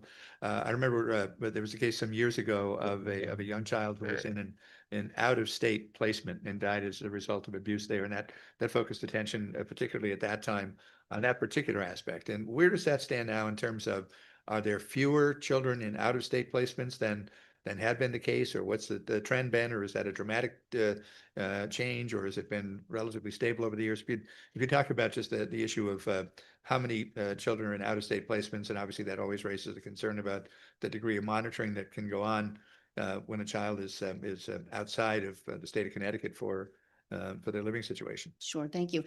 For kids who are in DCF custody, the number of kids in out-of-state placements has declined significantly over the years. I don't know if I have the exact number right now, but I can certainly get that for you, but it has significantly declined. We have set expectations for when children are in DCF custody and placed in out-of-state placements for the, and depending on the nature of the placement, if we are looking to do an out-of-state placement and it's going to be a permanent, transfer or placement out of state with a relative, let's just say, for example, we have to go through the interstate compact on placement of children. So that's one category, and there's oversight mechanisms and expectations that apply to those cases. Separately, we have children who might be in an out-of-state residential placement. So those numbers, and I don't know if that was really the question, but those numbers have significantly declined, and those children are remaining in DCF custody but placed out of state temporarily. So those are ones that the social worker and also our unit that oversees those placements are responsible for continuing to, of course, provide support and visit. Thank you. Thank you. Just one last question, and I'll allow others to proceed. Over the years, there have been times when DCF commissioners have said that the part of the reason for out-of-state placements of one kind or another were kind of just a default, because in some cases there weren't Connecticut providers were not skilled enough to provide the services that were necessary. So to find the appropriate services, there were a need for an out-of-state placement that in many cases was more expensive and also put the child beyond the reach of immediate supervision. And I know at various times there have been an effort by prior DCF commissioners to try to challenge in-state providers to in effect enhance their services and take some of those more challenging and complex cases to avoid having them go out of state by default. Mm-hmm. Is that continuing? What's the status of of that effort, working with providers to try to enhance the professionalism and capacity of in-state providers. Thank you. Yes, it is continuing. And I think that's what is in part contributing to the reduction of the number of kids that are needing to go out of state. I think we have certainly added additional expectations and support and changed some program models to enable providers to provide service to children that might have previously had to go out of state. But so I think that's the trend. I think that's the direction we want to continue going. And I guess the answer to your question would be yes, that we have done that, but I think it's also something that we need to continue looking at to make sure that we have enough qualified in-state resources to meet children's needs here. Good. Well, thank you, Commissioner. Thank And, you. welcome back. Thank you. Thank you.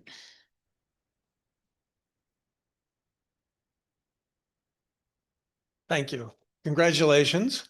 Thank you. I am impressed by your resume. I'm even more impressed by your team sitting behind too. you. Tells me morale in the department is high. I think you've got the toughest department to run in all of state government that needs a combination of intelligence and knowledge and compassion. And it's very, very difficult. As has been mentioned, we see the headline every once in a while, and it hurts just to read them.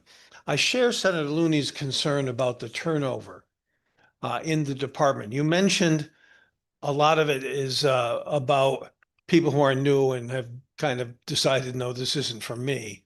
Are there other significant reasons for the turnover? How are you kind of dealing with that?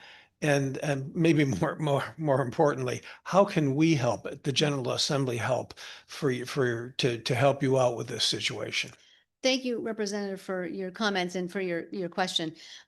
So in addition to some of the things I mentioned previously that we're trying to focus on to address the turnover, one of the other things is really looking at what are all of the duties, what are the tasks, the things that social workers right now are being required to do that you really don't need a social worker to do.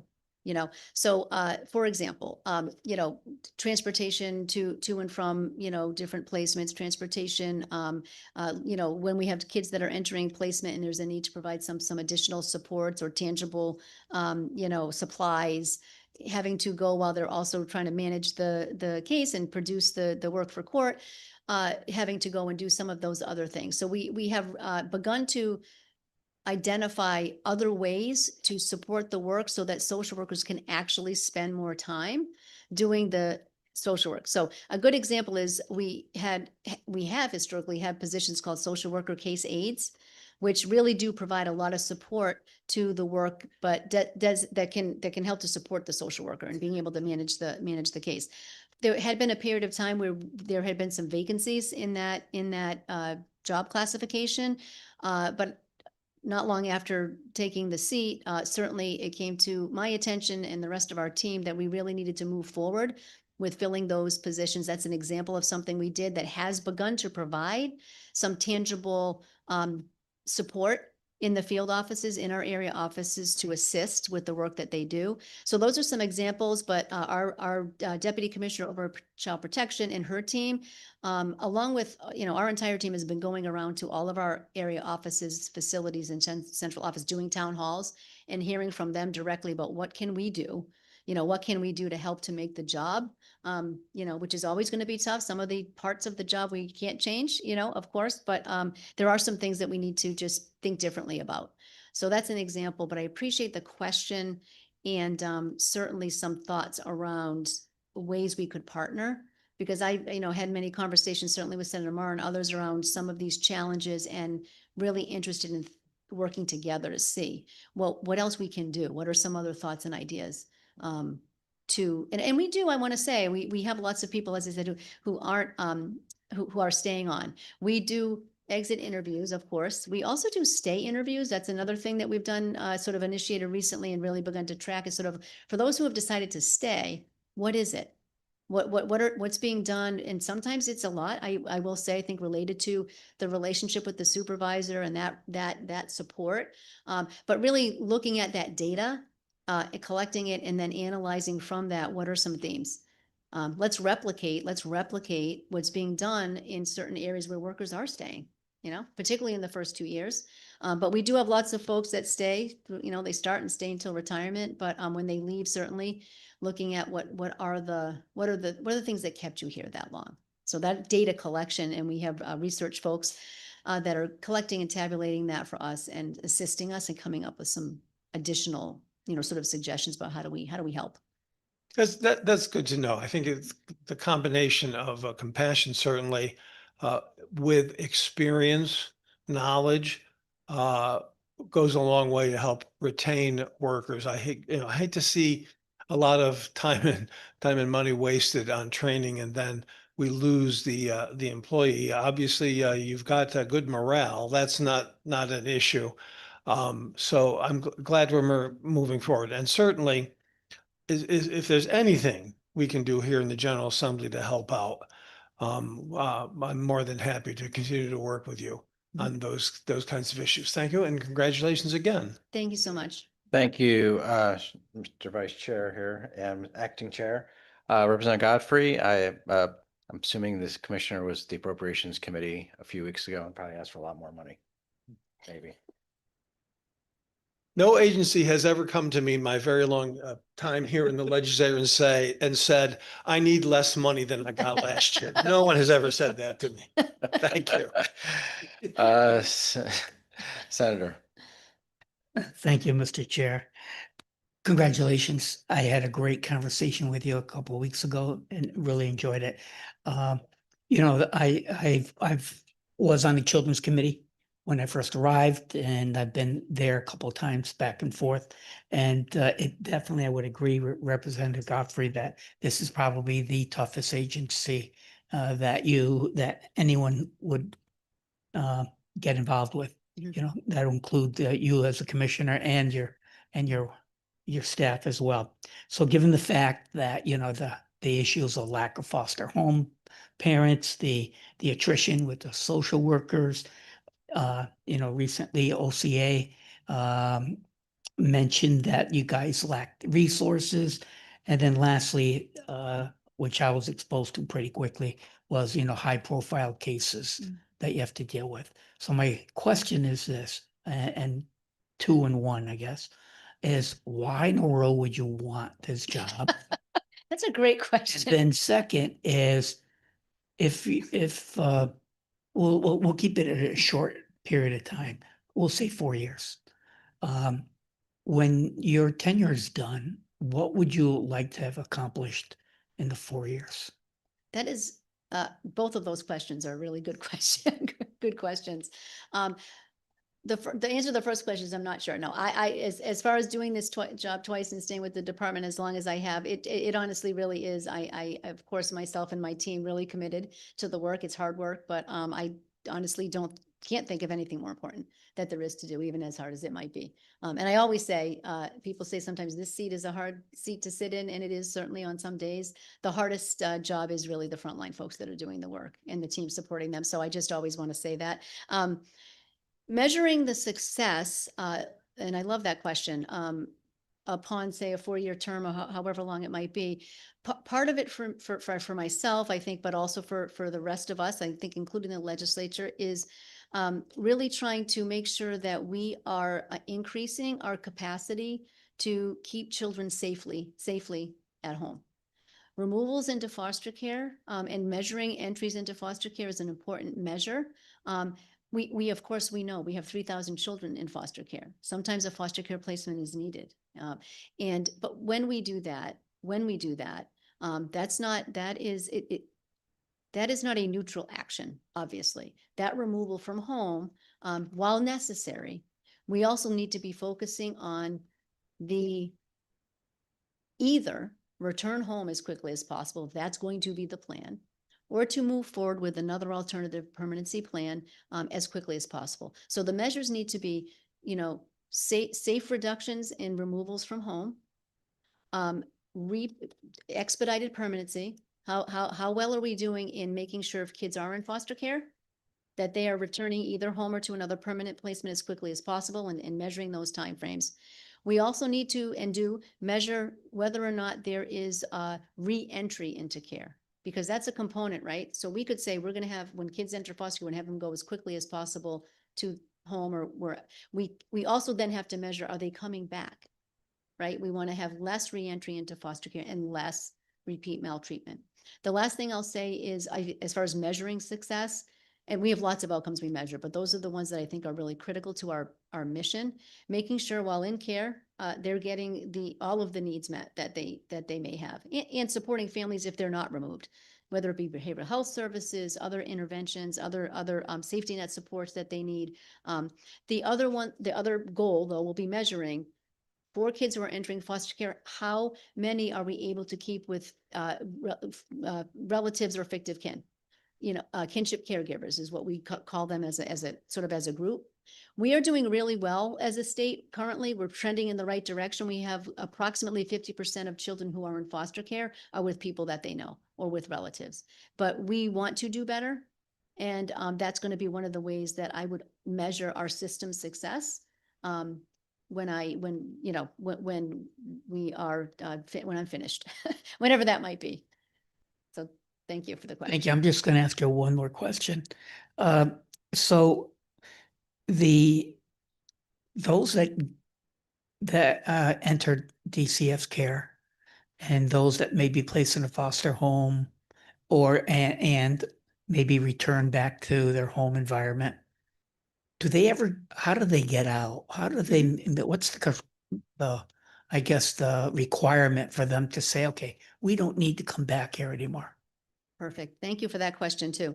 As the committee, I'm sure is aware, and certainly I know Senator Mar, any removal from home obviously is done through the court system, in the court, all the, parents have lawyers, children have lawyers, the court's involved. When a child is returned home after being in foster care, oftentimes there is what's called an order of protective supervision, where there's sort of expectations that the court sets for not only to help to support, really, frankly, the parent, and then also expectations on the department for providing their own case management services and support. So for a period of time, that is monitored.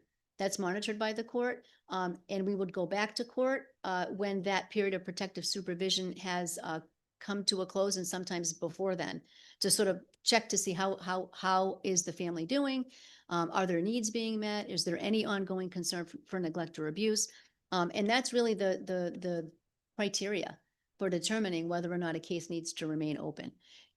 I think you all probably very often hear either there's a concern that we are over-involved, or we're not involved enough.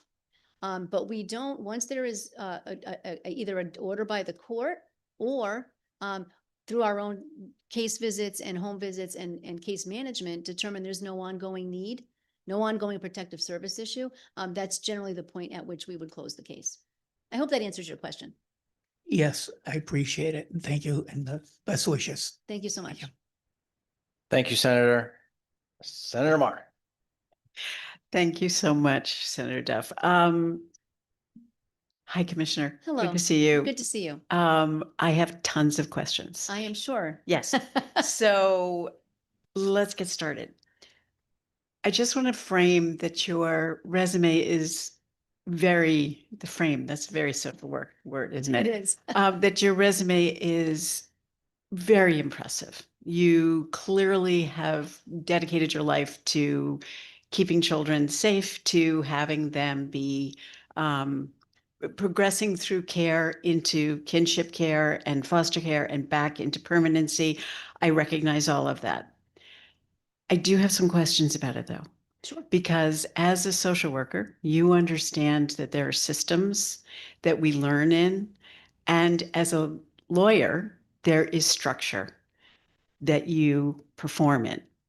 And what I know with that certain situation is that sometimes you do not see the systems that are preventing you from making changes because you grew up in them, as you did, within the legal and the social work. You grew up in those systems, and now you are back in a position that you have held before. And my concern is, what is your vision? The concern that I have had consistently in our interactions and in the Children's Committee is what is the vision? And I honestly don't want to hear your vision that is the mission and all of the language that is, that we use in the legislature and in the agencies. I want to hear from you. What is your vision and how are you going to see yourself and this agency change? Because what I have had the sense of is that it is very much the way, this is how we've done it. This is what we're doing. We're doing quality improvement. We're doing this. It's all the right buzzwords, but the sense is more of and I'm sorry, I'm just being really direct because I don't know how else to do this. The sense is more of barricades and answers that sound good, but I'm not seeing the passion or the vision for what you see the future could be. And that to me is very, very concerning. When I look at the fact that you used to have, when you left DCF, there were 3,500 staff. There are now 3,000 staff. The congregate care, which meant that we had a lot of children in congregate care being seen by other staff, not necessarily DCF, that they have gone from 900 children down to 260 in 2019. We know that caseworkers are, I know because I've heard it personally, that caseworkers loads are 130, 200% of what they should be. So I have a lot of concerns about DCF. Yes. In your statement, you mentioned that you had set DCF up for success to come out of the 1F consent decree, but that didn't happen for another 11 years. Okay. So now the information that we used to get because of the consent decree, we are not getting. The dashboard, the data collection, all of the things that I have heard about that were going to happen in the 4 years I've been in this chair as the co-chair of the Children's Committee, I've yet to see results of data, a dashboard, any of those things. And what I've heard from caseworkers is that the new database system, and this is something I've talked with the two previous DCF commissioners about, that the training wasn't sufficient to the caseworkers and members of the office, and that the database is difficult to use and not helpful. This is Connecticut Kind, I think it's called Connecticut Kind. CT Kind. CT Kind. So I have a lot of concerns, clearly. And so let's start walking through that. Another concern is you say that because and I understand this, I mean, you've got a tremendous resume. I'm absolutely, on paper, it looks great, but you also have the Undersecretary of OPM. So you understand, you state in your thing that you understand the budget process and the importance of data-driven resource allocation decisions. And I guess I would say that understanding them often is tantamount to accepting them, as opposed to pushing for what you might need from the governor's budget, from the legislature. So that's part of the visioning piece that I am significantly concerned about. So we can stop there and start talking, and I have more questions, but that's probably a good jumping off point. Well, Thank you. Well, thank you, Senator. That's a lot to unpack. So let me let me try to respond to some of the things that you have there. First of all, I really I guess I regret that you were left with the impression in our interactions that I don't have the passion for the job or the willingness or No, I never said passion. I said vision. Vision. Okay. Okay. Vision for where DCF can go. Okay. I'll stand corrected. I apologize how I heard that, but I do regret that there was the impression that the vision isn't there or the ability to look critically at the work. I want to highlight or to, you know, yeah, committed to change. I tried to write down some things you said. So if I misheard, please. Yeah, no, I know you're committed to the work. Your resume totally proves that.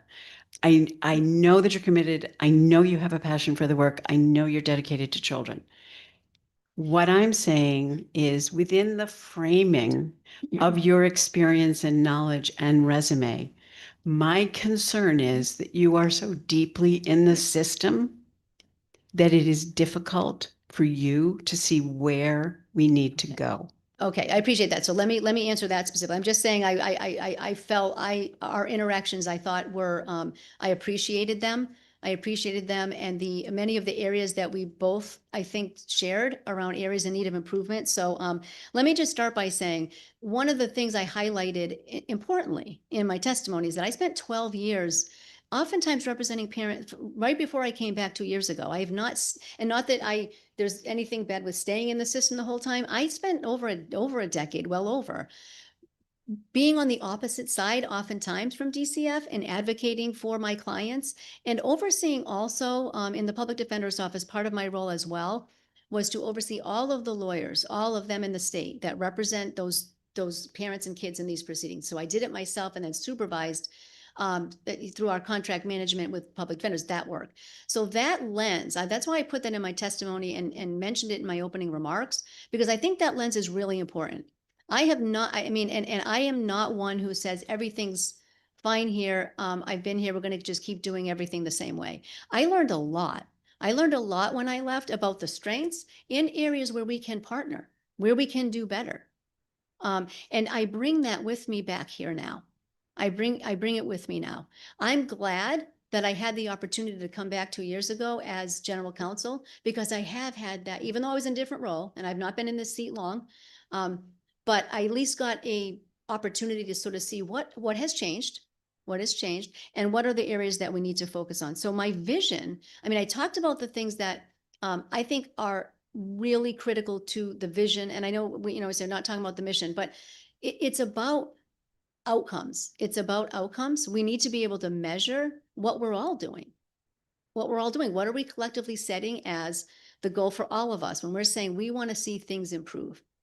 We need to have ways of measuring that. And that's something that's really important to me when I say I'm focused on the transparency and accountability piece, because that's important. And we don't want when DCF needs to respond to inquiries or, public cases that might hit the whatever the case might be, we need to have the capacity to critically look at the work that we do and not to say everything was fine. So when I say I'm focusing on the continuous quality improvement work, I mean that concretely about what are we seeing? Are there outlier cases where maybe there isn't anything there that would have or could have contributed? But if there is, we then immediately and have already identified policy reforms and implemented those. So I guess I want to say that because I am committed to changing.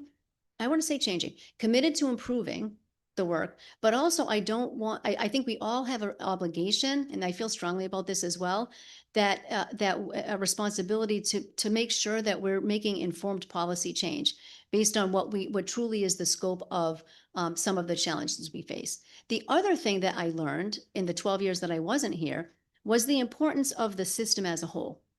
DCF, of course, is a major part of the child protection system, but there's so many other critical partners in the work, including the legislature, including our sister agencies, including the providers that we work with, including the lawyers that represent parents and children. It's a system response.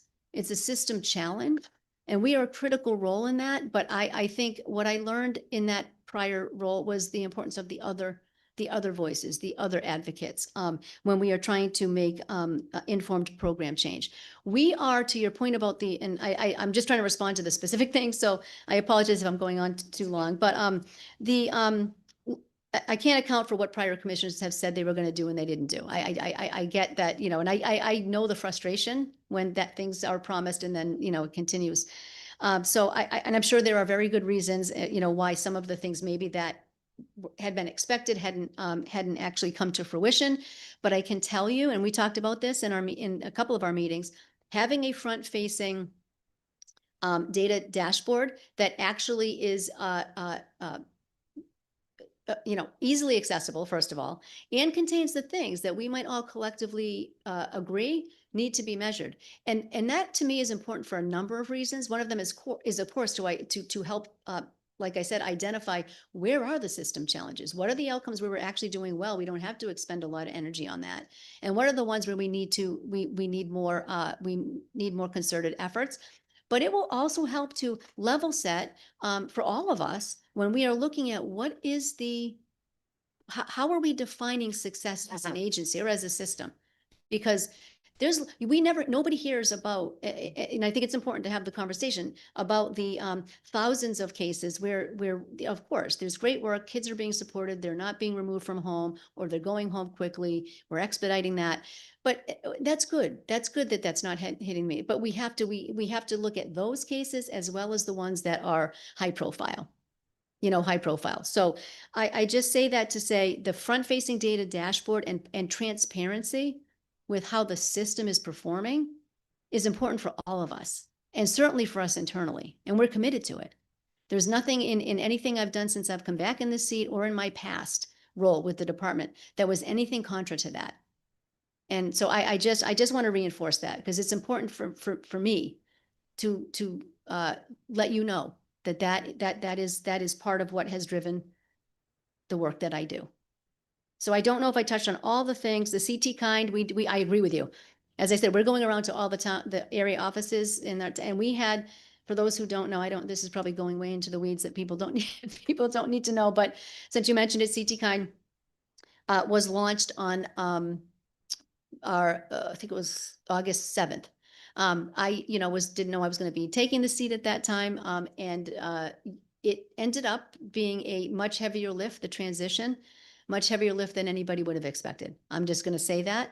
And it is challenging for our workers right now in navigating a new system. Change is always hard, but navigating a new automated system that's not really designed exactly the same way as our old system. Sometimes they didn't like the old system either, but we have a very concerted, and we can talk separately about the details around what we're doing with the CT kind continual fixing of the functionality of that system, as well as the training and the user support. I won't go into too much detail, but you're absolutely right, and I agree with you on that. And I was probably the first one to sort of say, can we just go back? Can we just go back to the old system? Because it's hard, but we're fixing it, and we are optimistic that any impact that's having on the time it's taking to sort of do their case notes and to enter information in the case record will be alleviated. But that is, and we hear it certainly when we go to our townhouses. We're doing those across the state. So my understanding, of the CT kind is that what used to take 5 minutes to input now takes 20. And that when the training took place, the training was investigators with social workers, with other, I don't know all the different, they were all at the same time in the same training, which meant that nobody had focused training on what they needed. Okay. Yes. And my understanding is that the 6-month roll out contract to get this set up is already over.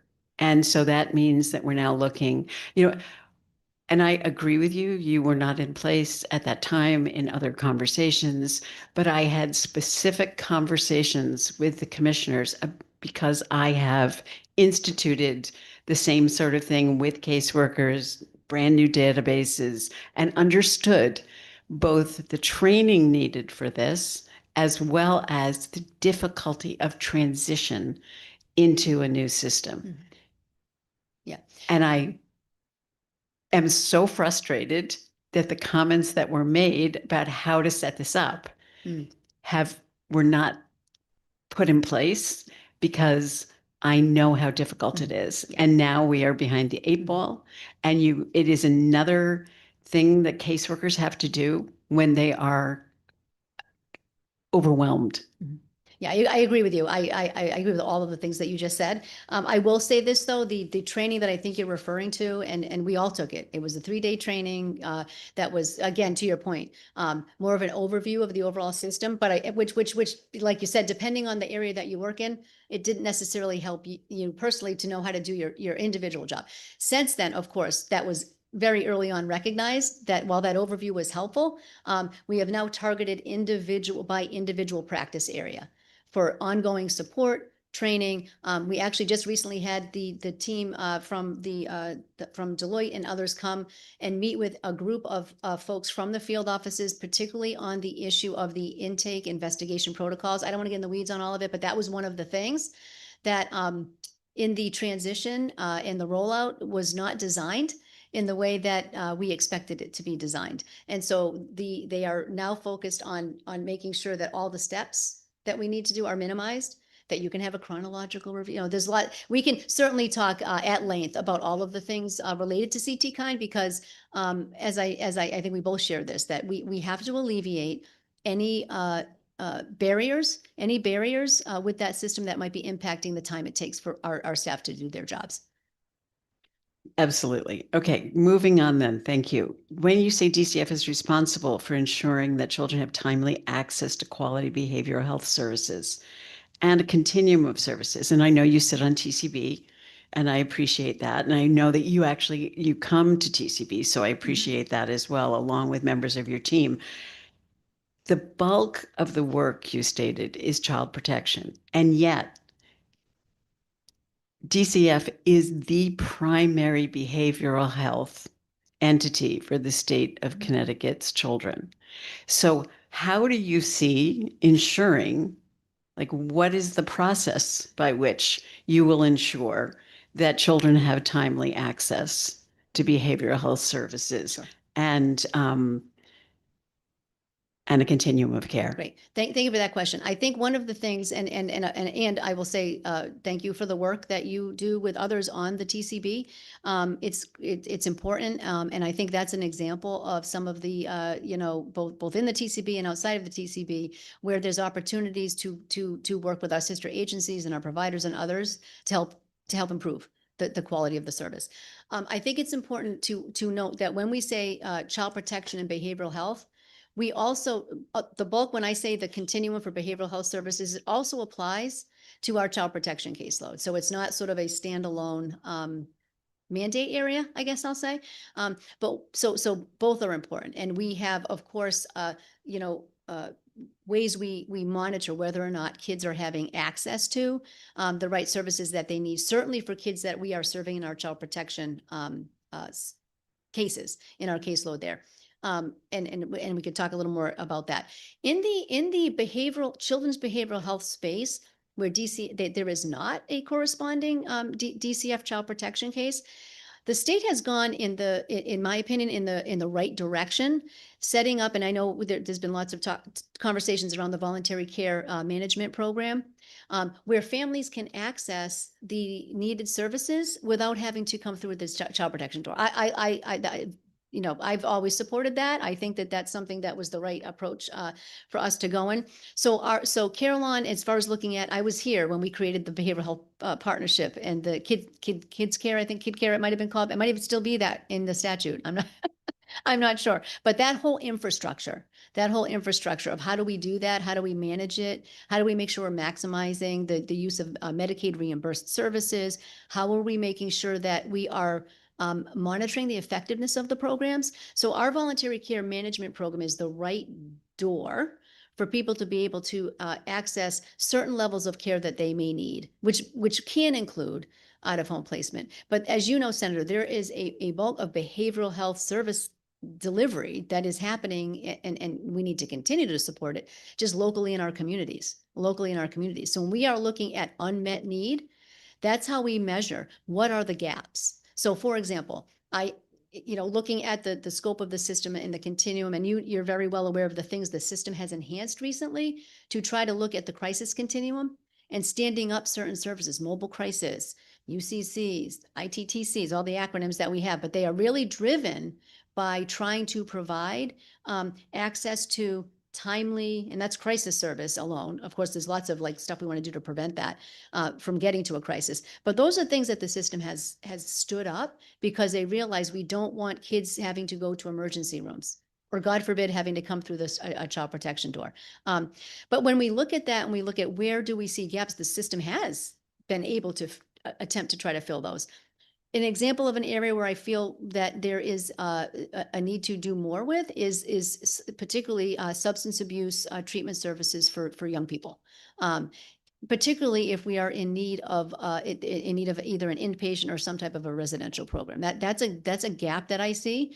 There are others, but that's where we then have to look to sort of see how can we elevate the access to that type of a service either within the existing service array or building something new and different, which is what I think, again, the TCB has been helpful in this regard, along with others, in standing up services that will help in that regard.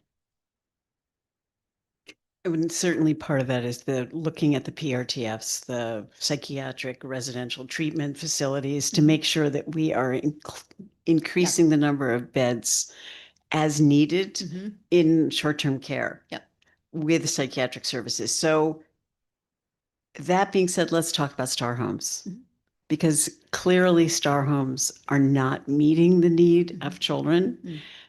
Where do you see, and I know we've tried to put different things in place. We've added trauma as part of, trauma informed services as part of that work. But yet, the recent audit that was done during COVID, I just want to say that audit was done during COVID, which maybe wasn't the exact right time to look at that timing. But nonetheless, the Star Homes continue to be a problem. And where are we going to go with that? What is your thinking on that? And how do you see that changing? Sure. So one of the things, and you highlighted it already, in looking at what additional, so Star Homes, as you may know, and others may, I'm sure too, was evolved from the old shelter model that we had for really meant to be temporary, meant to be for kids for whom there may not be a family or a foster home, or it then evolved in many different ways to the STAR program. And then the recent efforts by the department, certainly, and others in enhancing and adding additional supports to and expertise, I guess I'll say, to those models to have more of a therapeutic response as opposed to the old shelter model was certainly the right way to go. I do think that for me, we need to focus on, and I say for me, but it's really, I think all of us are looking at, we need to focus on improving and increasing the other resources that are available to avoid the need. And we have great providers that run our STAR programs. I do want to say that. I mean, they when I say about the, so I don't want to, by my comments, give the impression that we think they're not providing a good care. But we really need to continue to try to, in a meaningful way, build up the other parts of the system so that kids don't necessarily have to be, and I'm not saying in a STAR, but in any, congregate care level. The acuity that I mentioned earlier that we're seeing in DCF by virtue of the right direction the state went to front-end prevention services, though many families that used to come to and need a DCF open case are now being served in the community. So the ones that are coming to us more acute. It's no different for some of the STAR programs. We are getting oftentimes, kids for whom there may have been a referral from the juvenile court on the delinquency side. We call those bench OTCs, where the child does not meet and I'm very familiar with that system because I represented kids on the delinquency side for a decade. They don't meet the grounds for detention because the state has also gone in the right direction by saying we shouldn't incarcerate young people, unless they're a risk to public safety. So those changes on the juvenile justice side, I support, I continue to support, but sometimes what that leaves sometimes the court on that side of the juvenile court side, delinquency side, with not a lot of other options. If a family comes to court and is not willing or able to have that young person return home. So those can sometimes give rise to bench OTCs. And the reason I'm just saying that is not that that's not the only population in STAR Homes, but sometimes we'll get those orders. It's not the court's fault, 4:30 on a Friday, and we may not be able to immediately identify a family member or somebody else that could actually take care of the child. I think we need to And that's where they may end up, as you know. They may go to a STAR program temporarily while we can identify other family resources, or ideally, if it's possible, try to support in home with that family and have the child go back there. But to me, it's almost like there's a multi-pronged approach. I think we have to do a better job of resourcing other options to prevent the need for a long-term stay or a stay in a STAR home that maybe we could avoid. And again, no critique necessarily of the supports that they provide, but you hear from some of the providers, and they came to the hearing that we had on the STAR programs, and they, I think, shared, of course, as well, some of the challenges. But I think it's improving that, because we can't eliminate that level of care, but we need to continue to add to it, like the trauma-informed care and like some of the support services that were put in there recently, with additional success at finding relatives and other supports in foster care that could prevent the need for placement in congregate care generally. I hear you, and I will also say that in these certain instances, some of these young, usually 13 to 18, young people they cannot go home. They've been oppositional at home. Their families will not accept them. Yep. So we need to figure out a way to help them, because we're not doing it. It's not a locked facility. They can walk out. Yep. But so that says that and I understand, teenager, oppositional, brain development. I understand all that. But nonetheless, we need to fix this, because we are losing kids who then can be trafficked, who are out on their own in a time that they shouldn't be. I mean, it's not a question. It's just really just a statement. You mentioned also about the increased on caseworkers, the increased complexity, acuity, et cetera. And you say this complexity, among other factors, has contributed to the workforce turnover. And I would say to you, what other factors? Because in 5004 that we just heard in the past 2 weeks, we discussed the fact of having interns that come into DCF as part of their internship in social work, to have mentoring with access to the agency culture and the requirements of the agency and the processes, so that when you are hiring, you don't necessarily have someone who has no idea what they're walking into. And your response to that was that we already do this. So if your response is, we already do this, how do you do it better? Because that was, as you know, one of my biggest concerns when we had our hearings on the bills was almost everything that was stated, you said we already do. And that my response was, well, if you already do it, it's not being done at the level that it needs to be done, or something's wrong. So how are you going to, and what are the other factors that have contributed to this workforce turnover? Because losing 50% of your workers back, I think I may have mentioned this already, but going from 3,500 workers down to 3,000 workers in the past 14 years with greater acuity, greater complexity, it doesn't make sense to me. And also your budget has been reduced from 850 million to 800 million, when we know the cost of living, the cost of affordability, we know the cost of everything has gone up. And while we're talking about funding, foster care payments are lower than all of our surrounding states. So your foster care level, I think it's about 41% approximately in 2019, as against 48 in 2011 in the recent TCB meeting that was presented. But the foster care, you're saying, I have heard it said that it is more and more difficult to get foster care. So again, less budget, less workers, less foster care, greater complexity, you can see why I'm concerned. I mean, as we've talked about, do you want, are you done? Do you want me to? I think answer? I'm done Okay. for this moment. Okay, all right. I didn't mean to cut you off. Not at all. Yeah, but well, first, let me say, yes, of course, part of what we wanted to say in the bill, and again, I want to start with the fact that we do want to work in partnership on trying to, there's always room for improvement. So when we say there might be certain things that are proposed that we are already doing, I don't want that to be misperceived to say then we don't need to do anything. I think there's always not only a responsibility to sort of look at what we are doing, ways to potentially improve that, and to also add, because we do have, internship programs and mentoring. We are actually in the process of revamping our mentoring program and figuring out different ways to help provide that, particularly for workers when they first begin in their first 2 years. So so I just want to say that part, because I guess I assume, and I shouldn't, that it always, if there are things we are doing, we have to continually evaluate. Are they working? Are they not? And tweak them if we think there's different ways, because we're thinking about different ways to go and work with the local colleges around sort of the recruiting and participating. And we do that, but I think we can do it better. So I do want to say that.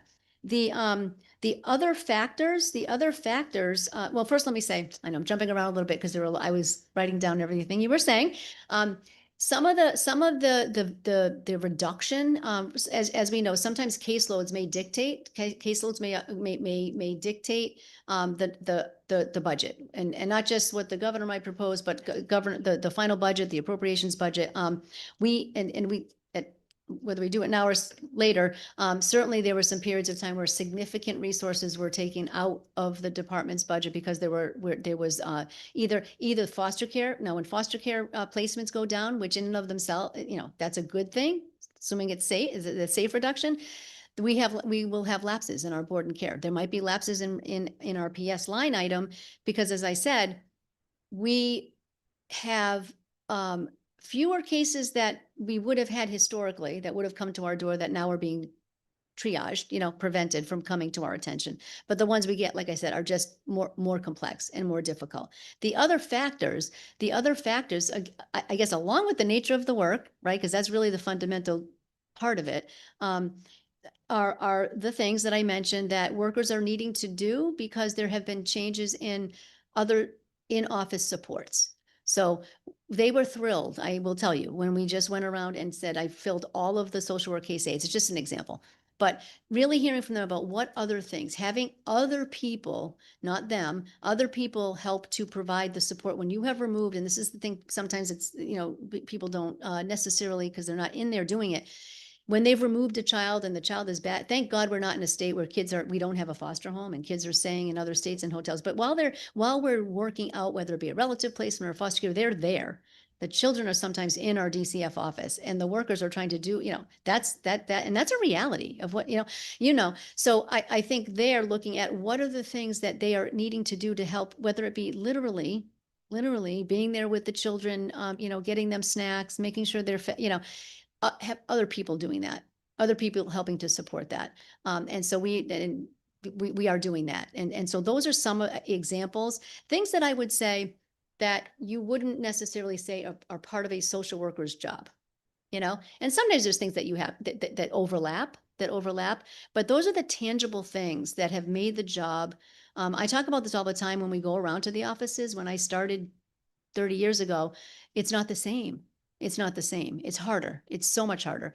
And so I say that only say I understand a little bit about what you do, but not how it is now. And so they've been a lot of our ideas have come from them around what do you think would be useful to you, and we've implemented some of those things. So that I think is something I would say in response to what are some of the other things. Thank you. Just moving on a little bit.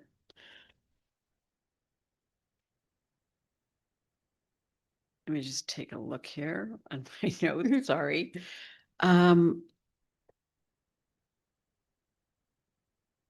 Let's talk about probate court. Yes. And I know you can't comment on current cases, but it is a concern to me that in probate court, I know that you do the review and the study and give a report back to the judge on that. But in the most recent case, there was a child abuser in the home that this child was being sent back to, released from the grandparent to the mother. There was a child abuser in the home. And that is an enormous concern to me that happened, that child was allowed to go back into a home where the person had come out of jail or prison. I'm not sure the right word, but, and my point is, we don't need to revisit the case. My point is, there was a failure there that we need to take a look at and figure out how to make it better when we do when DCF does that review of cases. Yes, let me clarify one thing about that, Senator.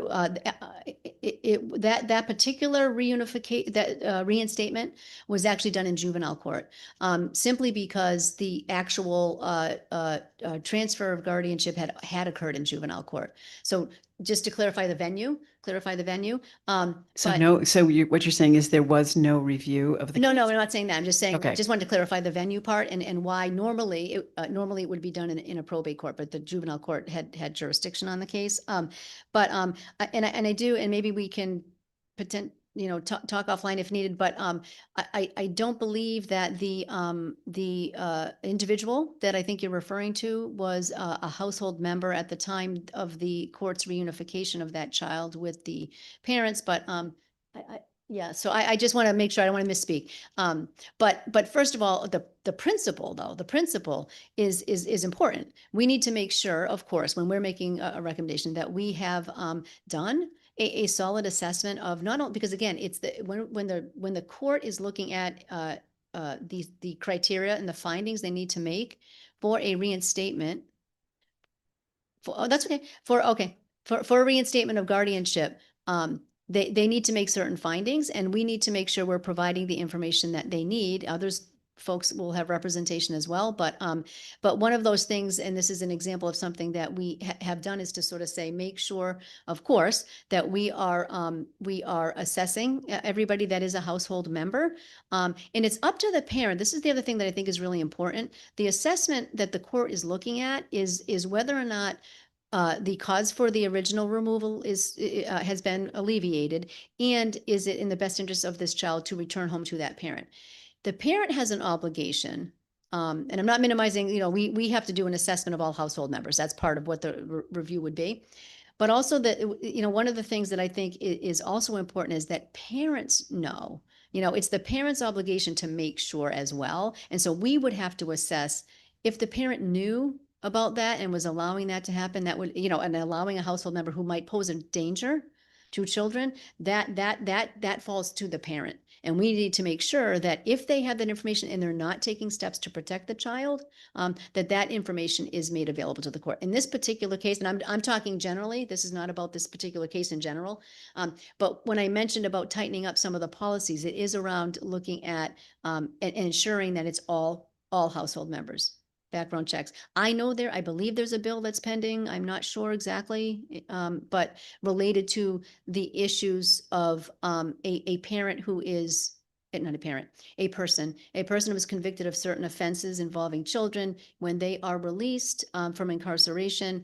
And don't quote me on it because I don't have the bill right in front of me, but preclusion. It's SB6. Thank you. Oh, is it? Okay. Preclusion. Exactly. Oh, thank you. Okay. Preclusion, right? Am I getting it right?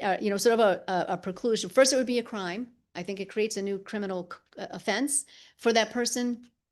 If the person has offended Well, in it these has to be ways that categorized. affect children, that Yes. that have been abusive of children, they're not allowed to go back into the home. Yes. So that creates, yes, exactly. So that's the bill I'm talking about. Thank you for the number. That is it added to that bill for that to sort of add the teeth to that on the sort of the criminal side. If the person is on, we could talk more about the language of the bill, but the parole or probation, that's of course going to also be an avenue for oversight, and whether or not the court orders related to the probation and the parole this is another suggestion that we could have that could be something that could be part of that supervision. Sometimes, as you know, people's sentences are ending, and so they're just being released. There is no, oversight. So, so I guess that's a long-winded response. I apologize. But I'm agreeing with you is what I'm saying, that we need to make sure that all household members are assessed. And in that particular case, I think that individual came into the picture later, but we can, I don't want to misspeak. So let's talk about that. In terms of, and this is the last thing, and then you're free from me. One of the things that I have had conversations in the past about is when I was running a social service agency that touched about 25,000 people a year, I had no interaction with DCF whatsoever. And the reason that's not a good thing is because being connected to a social service agency that can see the benefits that DCF has in terms of behavioral health, in terms of the ways they support children, substance abuse, those types of things. If there's a relationship, generally what happens is DCF is only seen when it comes to child protection and child removal. My point is, if you make this a primed approach of reaching out to nonprofits and making sure that they understand the good work that's being done and the avenues to support children and families, it can start help changing the narrative so that when something horrific happens, as we've seen the past 3 years in terms of information that's come out, it ameliorates the knowledge about who DCF is. That was just honestly music to my ears as far as sort of where we have been going and where we need to do better. There is, as we all know, we've been talking about it all for a little bit now, a perception that what we do is only in the space of child protection. And we have, as a system, I think, intentionally said families do not want, I mean, as a general rule, people don't, and people shouldn't have to necessarily come to our attention to get the services they need. But I think what the system has tried to do in the behavioral health space is to, and I think we need to do better. We've all talked about it, I think, around making sure the communities, families, nonprofit providers that serve the same community and families and children know what's available, know how to access it, and also know that it doesn't necessarily require a DCF worker. You know what I mean too? But I appreciate that, and ideas around how we can continue to change the narrative, because so much of what we do, because I try to think of it, it's not child protection and behavioral health, but we are all, even in the child protection space, when we get a report, again, we start from the premise of course, we're investigating the allegations, but that we're not here to remove we might have to, but the narrative around we're here to try to support and help and keep kids safe, both through the child protection door, but also outside of us. And so like when we think about how we do that and welcome ideas and thoughts around how to make, because we do a lot in the private provider space, and we fund programs, and we fund a lot through the voluntary care management program. And I think it was great that the state said, we're not going to have to require a care line call for somebody to access a behavioral health service. So I love that changed. But getting the word out that we're not all about removing children. We have to sometimes. Don't get me wrong. Of course we do. But we also, the behavioral health supports that we fund and support can prevent that. Can prevent that. So I welcome more conversation on how do we do that? Because it's really important.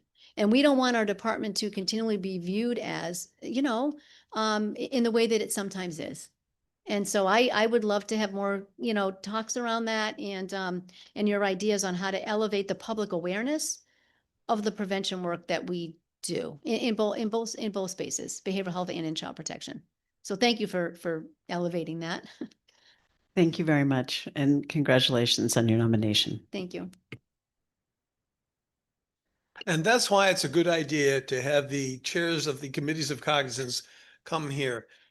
It adds an incredible depth to our investigation and our vetting of various and sundry commissioners. Representative Scott, I believe you wanted, no? Oh. Oh, all right. Senator Martin, did he have questions? He took care of it. Then we have one last question to ask. Is there anything in your past that would be embarrassing to the governor, the legislature, or this committee? No, Congratulations, great job. thank you. And you're all dismissed. You No, go back to thank work. To my team, honestly. I'm sorry here. Thank you guys so much. I Sorry, appreciate it. there's not going to be a vote today. No. That's the way it goes. Thank you. Thank you, Appreciate your Commissioner. time. Appreciate it. You back? Or you? We'll just pause a moment while people leave. Good job. Thank you.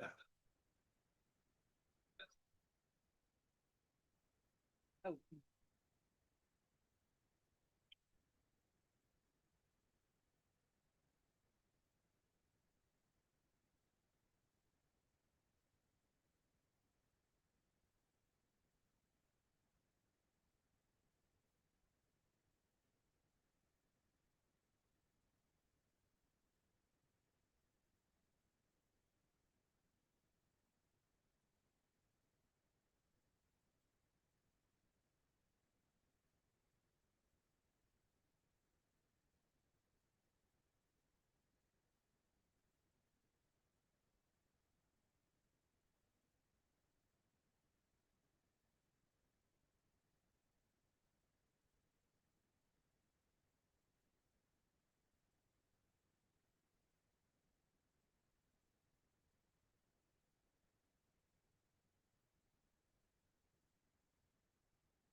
We'll come back to order. I believe we have one more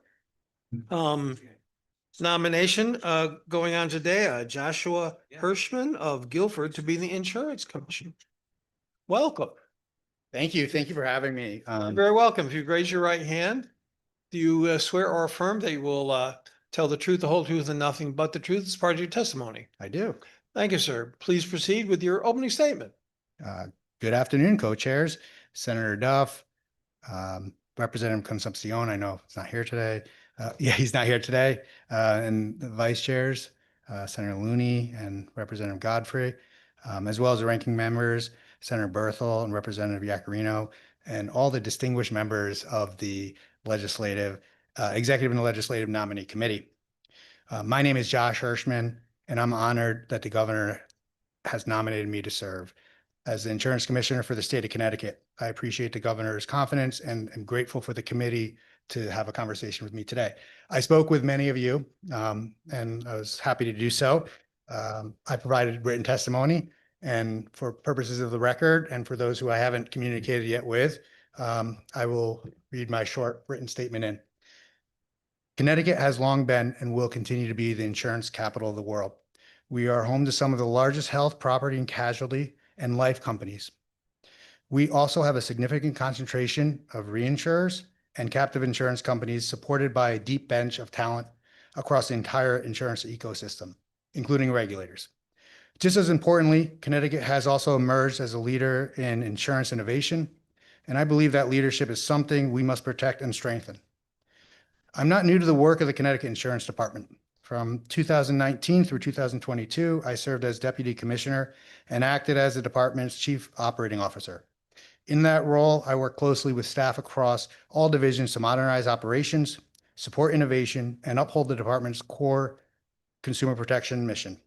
One example of that work was helping to drive the department's Big Data and Artificial Intelligence Notice, which has since been leveraged nationally as a foundational principles-based approach to regulating AI in insurance. After leaving state service, I continued to work at the intersection of insurance, innovation, and regulation. I advised organizations developing new health products, worked with companies focused on testing and governing artificial intelligence, and assisted other states as they explored AI regulation in the insurance context. Most notably, I worked with a large publicly traded company to build a life insurance carrier here in Connecticut, focused on closing the life insurance coverage gap. That company meets immigrants and Spanish-speaking consumers where they are through trusted channels and offers products designed around their real-world needs. That experience reinforced for me that strong regulation and meaningful innovation are not in conflict. They're complementary when done correctly. My career has given me perspective that spans both the public and private sector. I believe that perspective can help ensure that Connecticut remains a destination for the insurance industry by delivering strong but fair consumer-focused regulation that is also flexible and responsive to change. Our state faces challenges from rising affordability and climate risk to the impacts of emerging technology and gaps in access to coverage. Addressing these challenges will require creativity, collaboration, and discipline. If confirmed, I am committed to bring both regulatory oversight and thoughtful innovation to that work. Thank you again for your time and consideration. I'd be honored to serve, and I'm happy to answer any questions you might have. Thank you. Congratulations on your nomination. I think about the insurance department every time I get a bill from my insurance company. I won't put you on the spot on that. Not exactly your job, but there's a couple of areas in my mind, one of which you touched on, but the General Assembly has been wrestling with the chaos and the cruelty and the corruption coming out of Washington, especially in healthcare, which touches on health insurance. We're currently considering a bill. Let me get the bill number for 5041. It's the governor's proposal that has you and the OPM secretary considering a study on the feasibility of public option health insurance plans, something I've been supporting for a long time, but to be totally disclosable. What do you see is the department's role in creating and fixing a public option for health insurance in particular?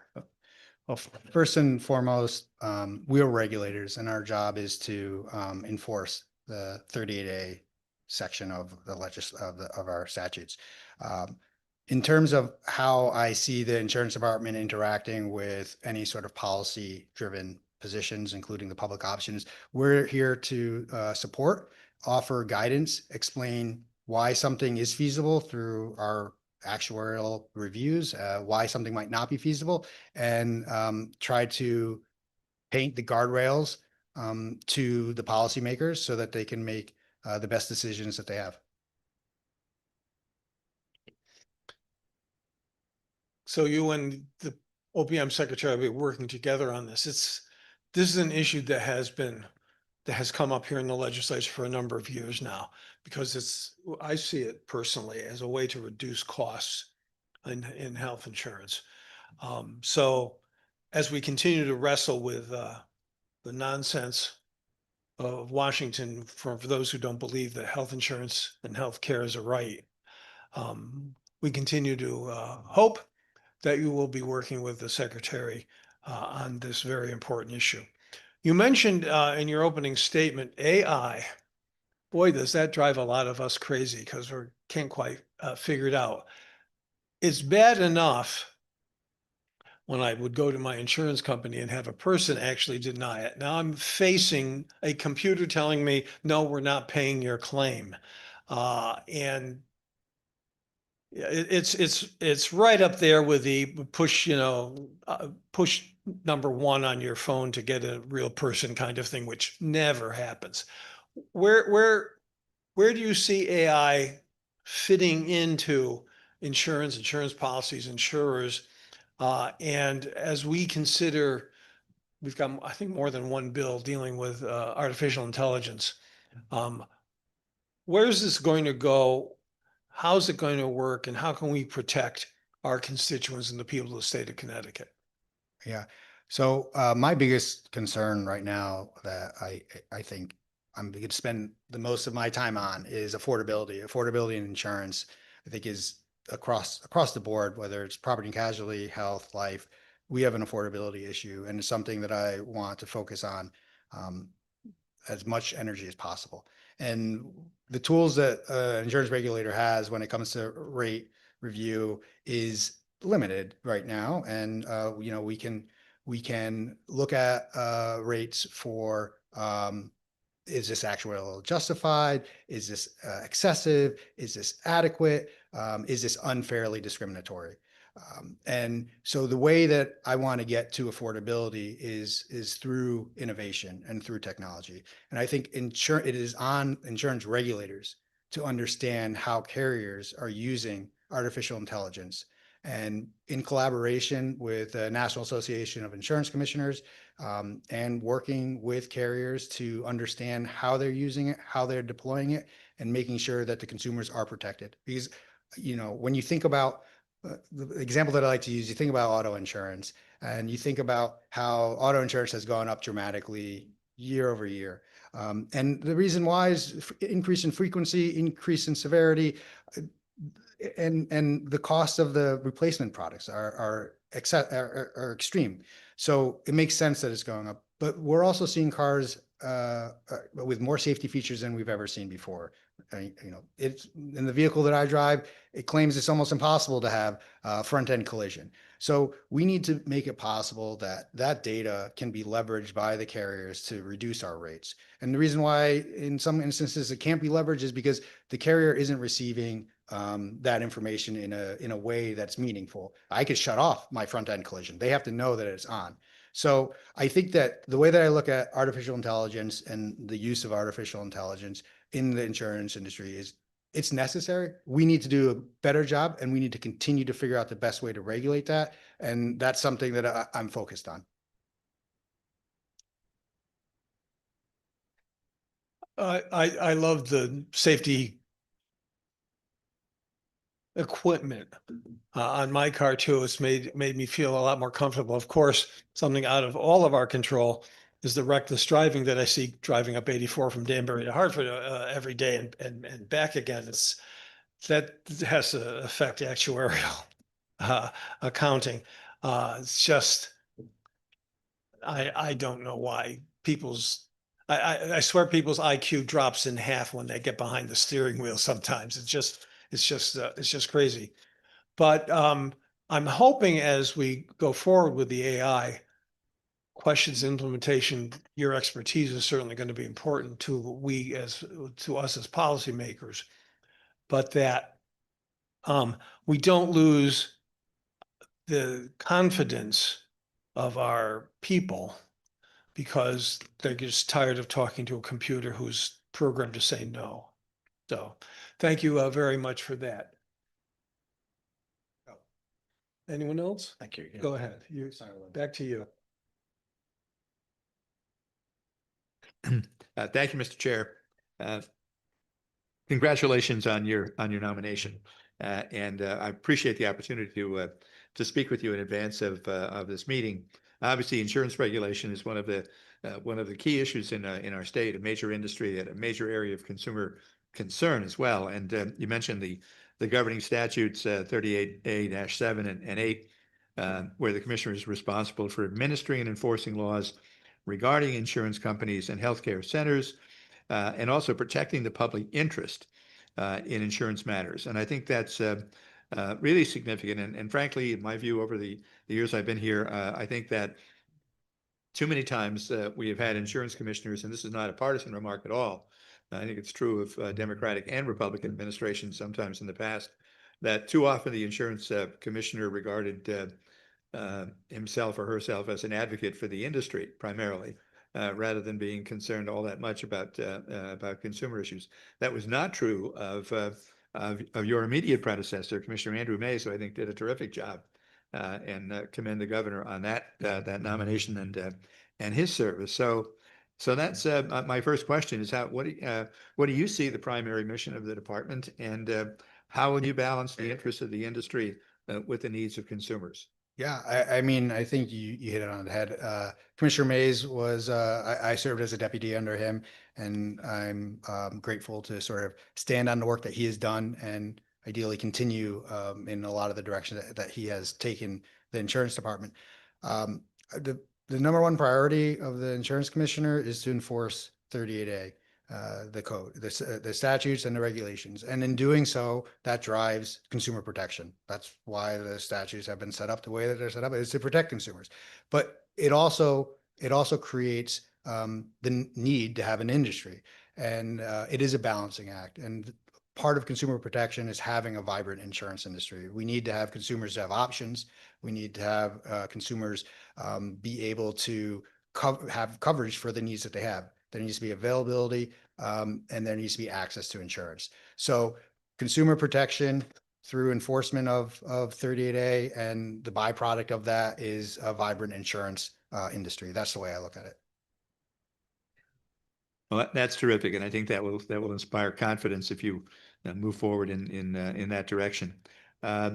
Also, in terms of obviously health insurance is one of the major areas that we're concerned about here, where often there's an adversary relationship between the policy proposals of the industry and the concerns of patients and customers. So last year, General Assembly did pass a law with a range of measures intended to protect patients that are covered by health insurance, such as authorizing the commissioner to impose civil penalties and late fees on carriers who fail to annually file a mental health parity compliance certification. That was made necessary because we had actually passed the mental health parity mandate 6 years earlier. 6 years earlier, and the level of compliance was so low that we had to go back and pass it again. So how do you see the department responding to this new enforcement authority and making it real this time? Yeah, so we're working on it. We are, the ability for us to impose those civil penalties is really on the data that we have received that we're reviewing right now, and we are going to be leveraging the tools that the legislator has given us to enforce the requirements of the Mental Parity Act. Great. And we also recently enacted a law requiring pharmacy benefit managers to exercise good faith and fair dealing in their duties, and authorizing the commissioner to adopt implementing regulations. That was done last year in Public Act 25-167. And of course, the pharmacy benefit managers have also been problematic, to say the least, over the years. I remember back in 2019, we had passed legislation that had come to our attention that in many cases, the pharmacy benefit managers were imposing gag orders on pharmacies to prevent them from informing their customers that in some cases it would be cheaper to pay cash for a generic drug than it would be to put it through their insurance policy. And so we passed legislation barring that. It was true all over the country, and we found out that NBC News investigated that, and they had to go all the way to California to find a pharmacist who was willing to go on record to talk about that practice and the gag order that had been imposed. So I would certainly urge you to be vigorous in your review of pharmacy benefit manager practices, given their track record in the past. Okay, thank you. Thanks. And one last question about, I think just in terms of the hearing process on applications for insurance rate setting and rate relief. Your view on that process, is it adequate? Does the public have enough opportunity to participate? Does it need to be amended in some way in your opinion to provide a greater level of comfort and confidence of the public in the way the department gathers information through its hearing process? So this is a question that internally at the insurance department, we discuss just about every year. And I'll say that the process that Commissioner Mays had put into place once he became commissioner, I found to be workable, but it's something that we do continue to discuss, and we keep our eyes on it. And we're always open to dialogue on how to improve that process. Good. I appreciate your sensitivity on that, because obviously that's something we hear about from our constituents quite a bit as well. So again, congratulations on your nomination, and look forward to your success in the department there. Thank you.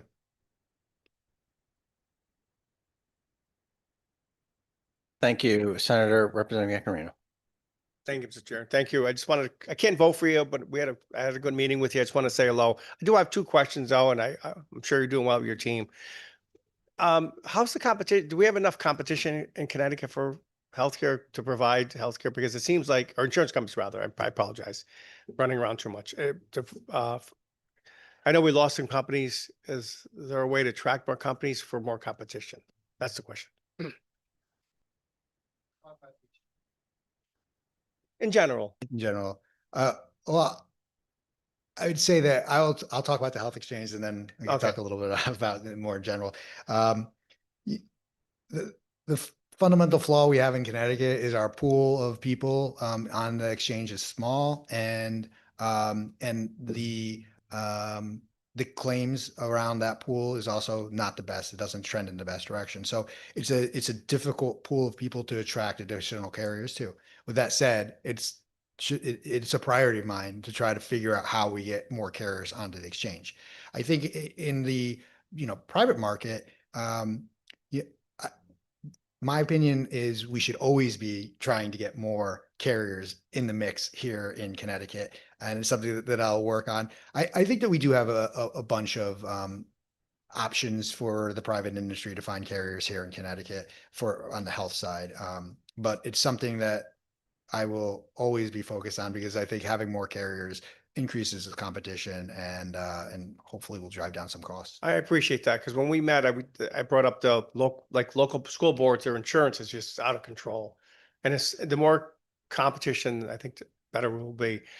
One last question, Mr. Chair. AI, I mean, sure, it's, evolving, obviously. I'm sure your agency is going to utilize it and also have guardrails up to protect against it. And that's my last question. And I do wish you the best and hopefully we can continue to speak offline. Yeah, thank you. Absolutely. We, artificial intelligence and the regulation thereof is something I'm super focused on. I think that artificial intelligence is going to be leveraged more and more by the insurance industry, and it's on the regulators to figure out how to be regulating artificial intelligence. And we're working at the national level, at the National Association of Insurance Commissioners to do so.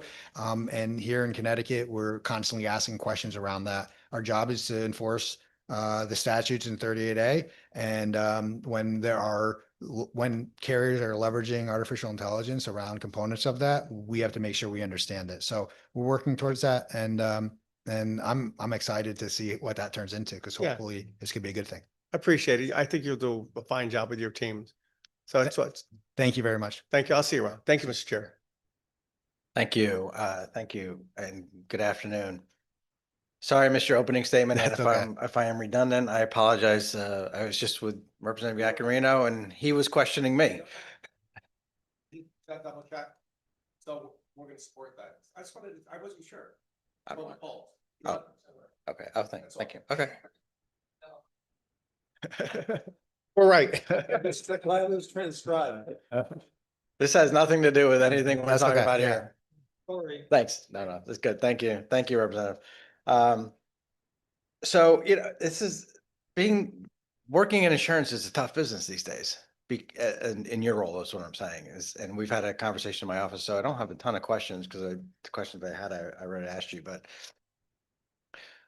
is there a way for us to work in a more regional way, or is it's just so prevented by federal law that we don't have those? And if we can, if say we ever could in the best case scenario, would that ever help us, do you think, in our rates, or is just kind of everything's still baked in because of what's happening nationally and we're impacted by what happens in Florida or California or someplace else? Well, regionally, I'll speak to it in the health and specifically the health exchange. And I don't know if you caught my comment about the biggest issue we have with our health exchange is just the fact that we have a small group, right? Our exchange is about 130,000+ people.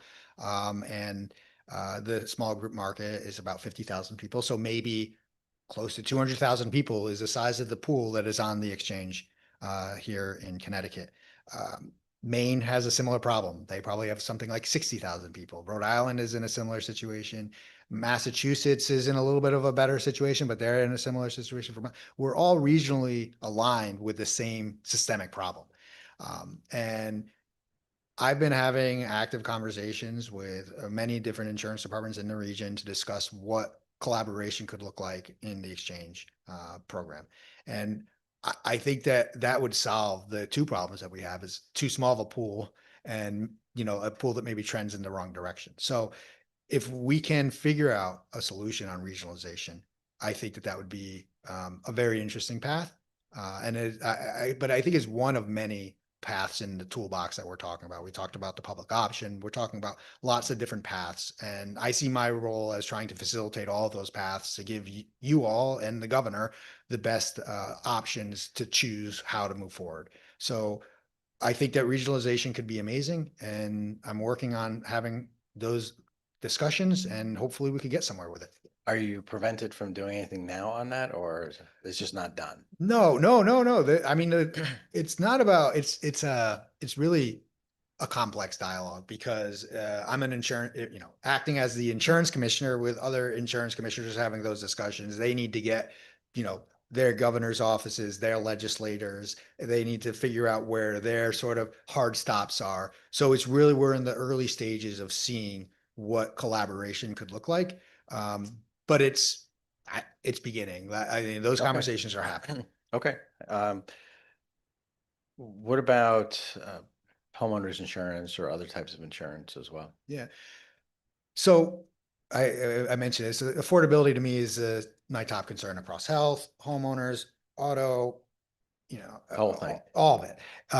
And I see the path to affordability as through innovation. I think that thinking about, there's so much amazing technology out there that are performing risk mitigation tools that the average consumer is using that they're not necessarily getting any credit for when it comes to their policies. So it's a big lift. It's figuring out a collaboration with the carriers and with how they can rely on certain data, how that data can be defined, how that data can be used in their actuarial pricing to reduce costs. So I'm looking at it kind of as a holistic approach on driving down costs through leveraging all the different tools that are out there to reduce risk, because it's a risk adverse you know, the industry is risk adverse. I mean, if you're doing things that are shedding your risk, we should be trying to figure out a way to ensure that your costs are a little bit lower.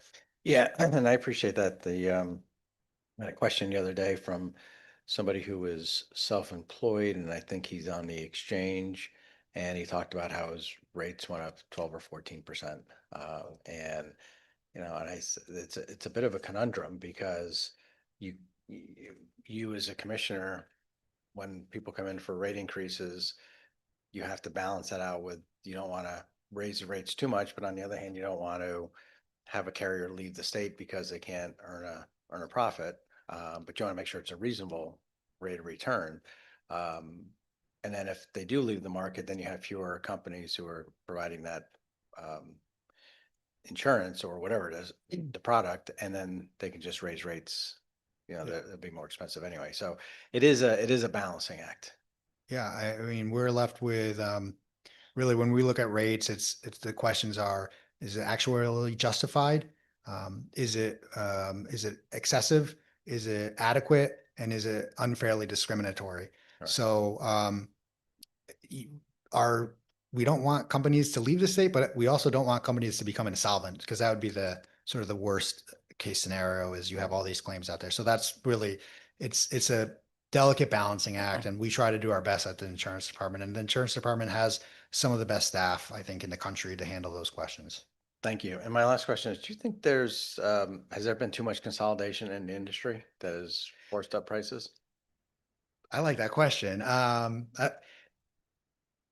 So I mean, me being very candid, I think it's a very interesting pendulum of how the insurance industry has evolved over decades. And you've seen companies that did some P&C, some life, and some health all together, and then they kind of just became standalone, and then they got purchased. I think we're going to start seeing the pendulum maybe switch back the other way, where you're going to see companies having a little bit more variety in the types of products that they're offering.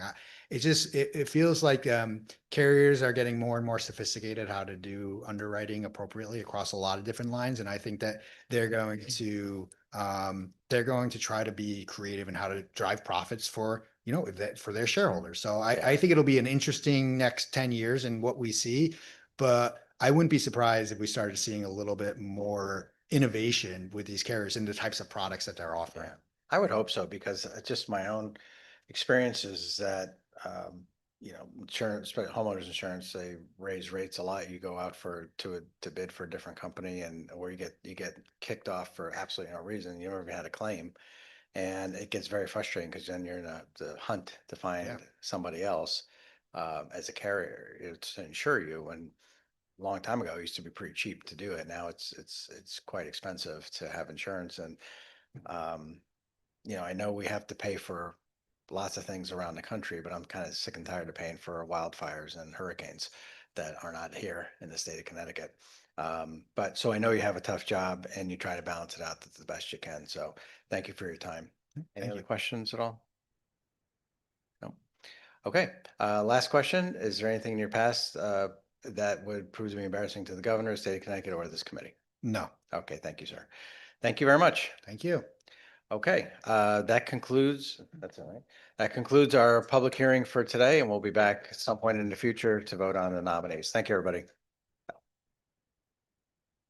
Thank you all very much.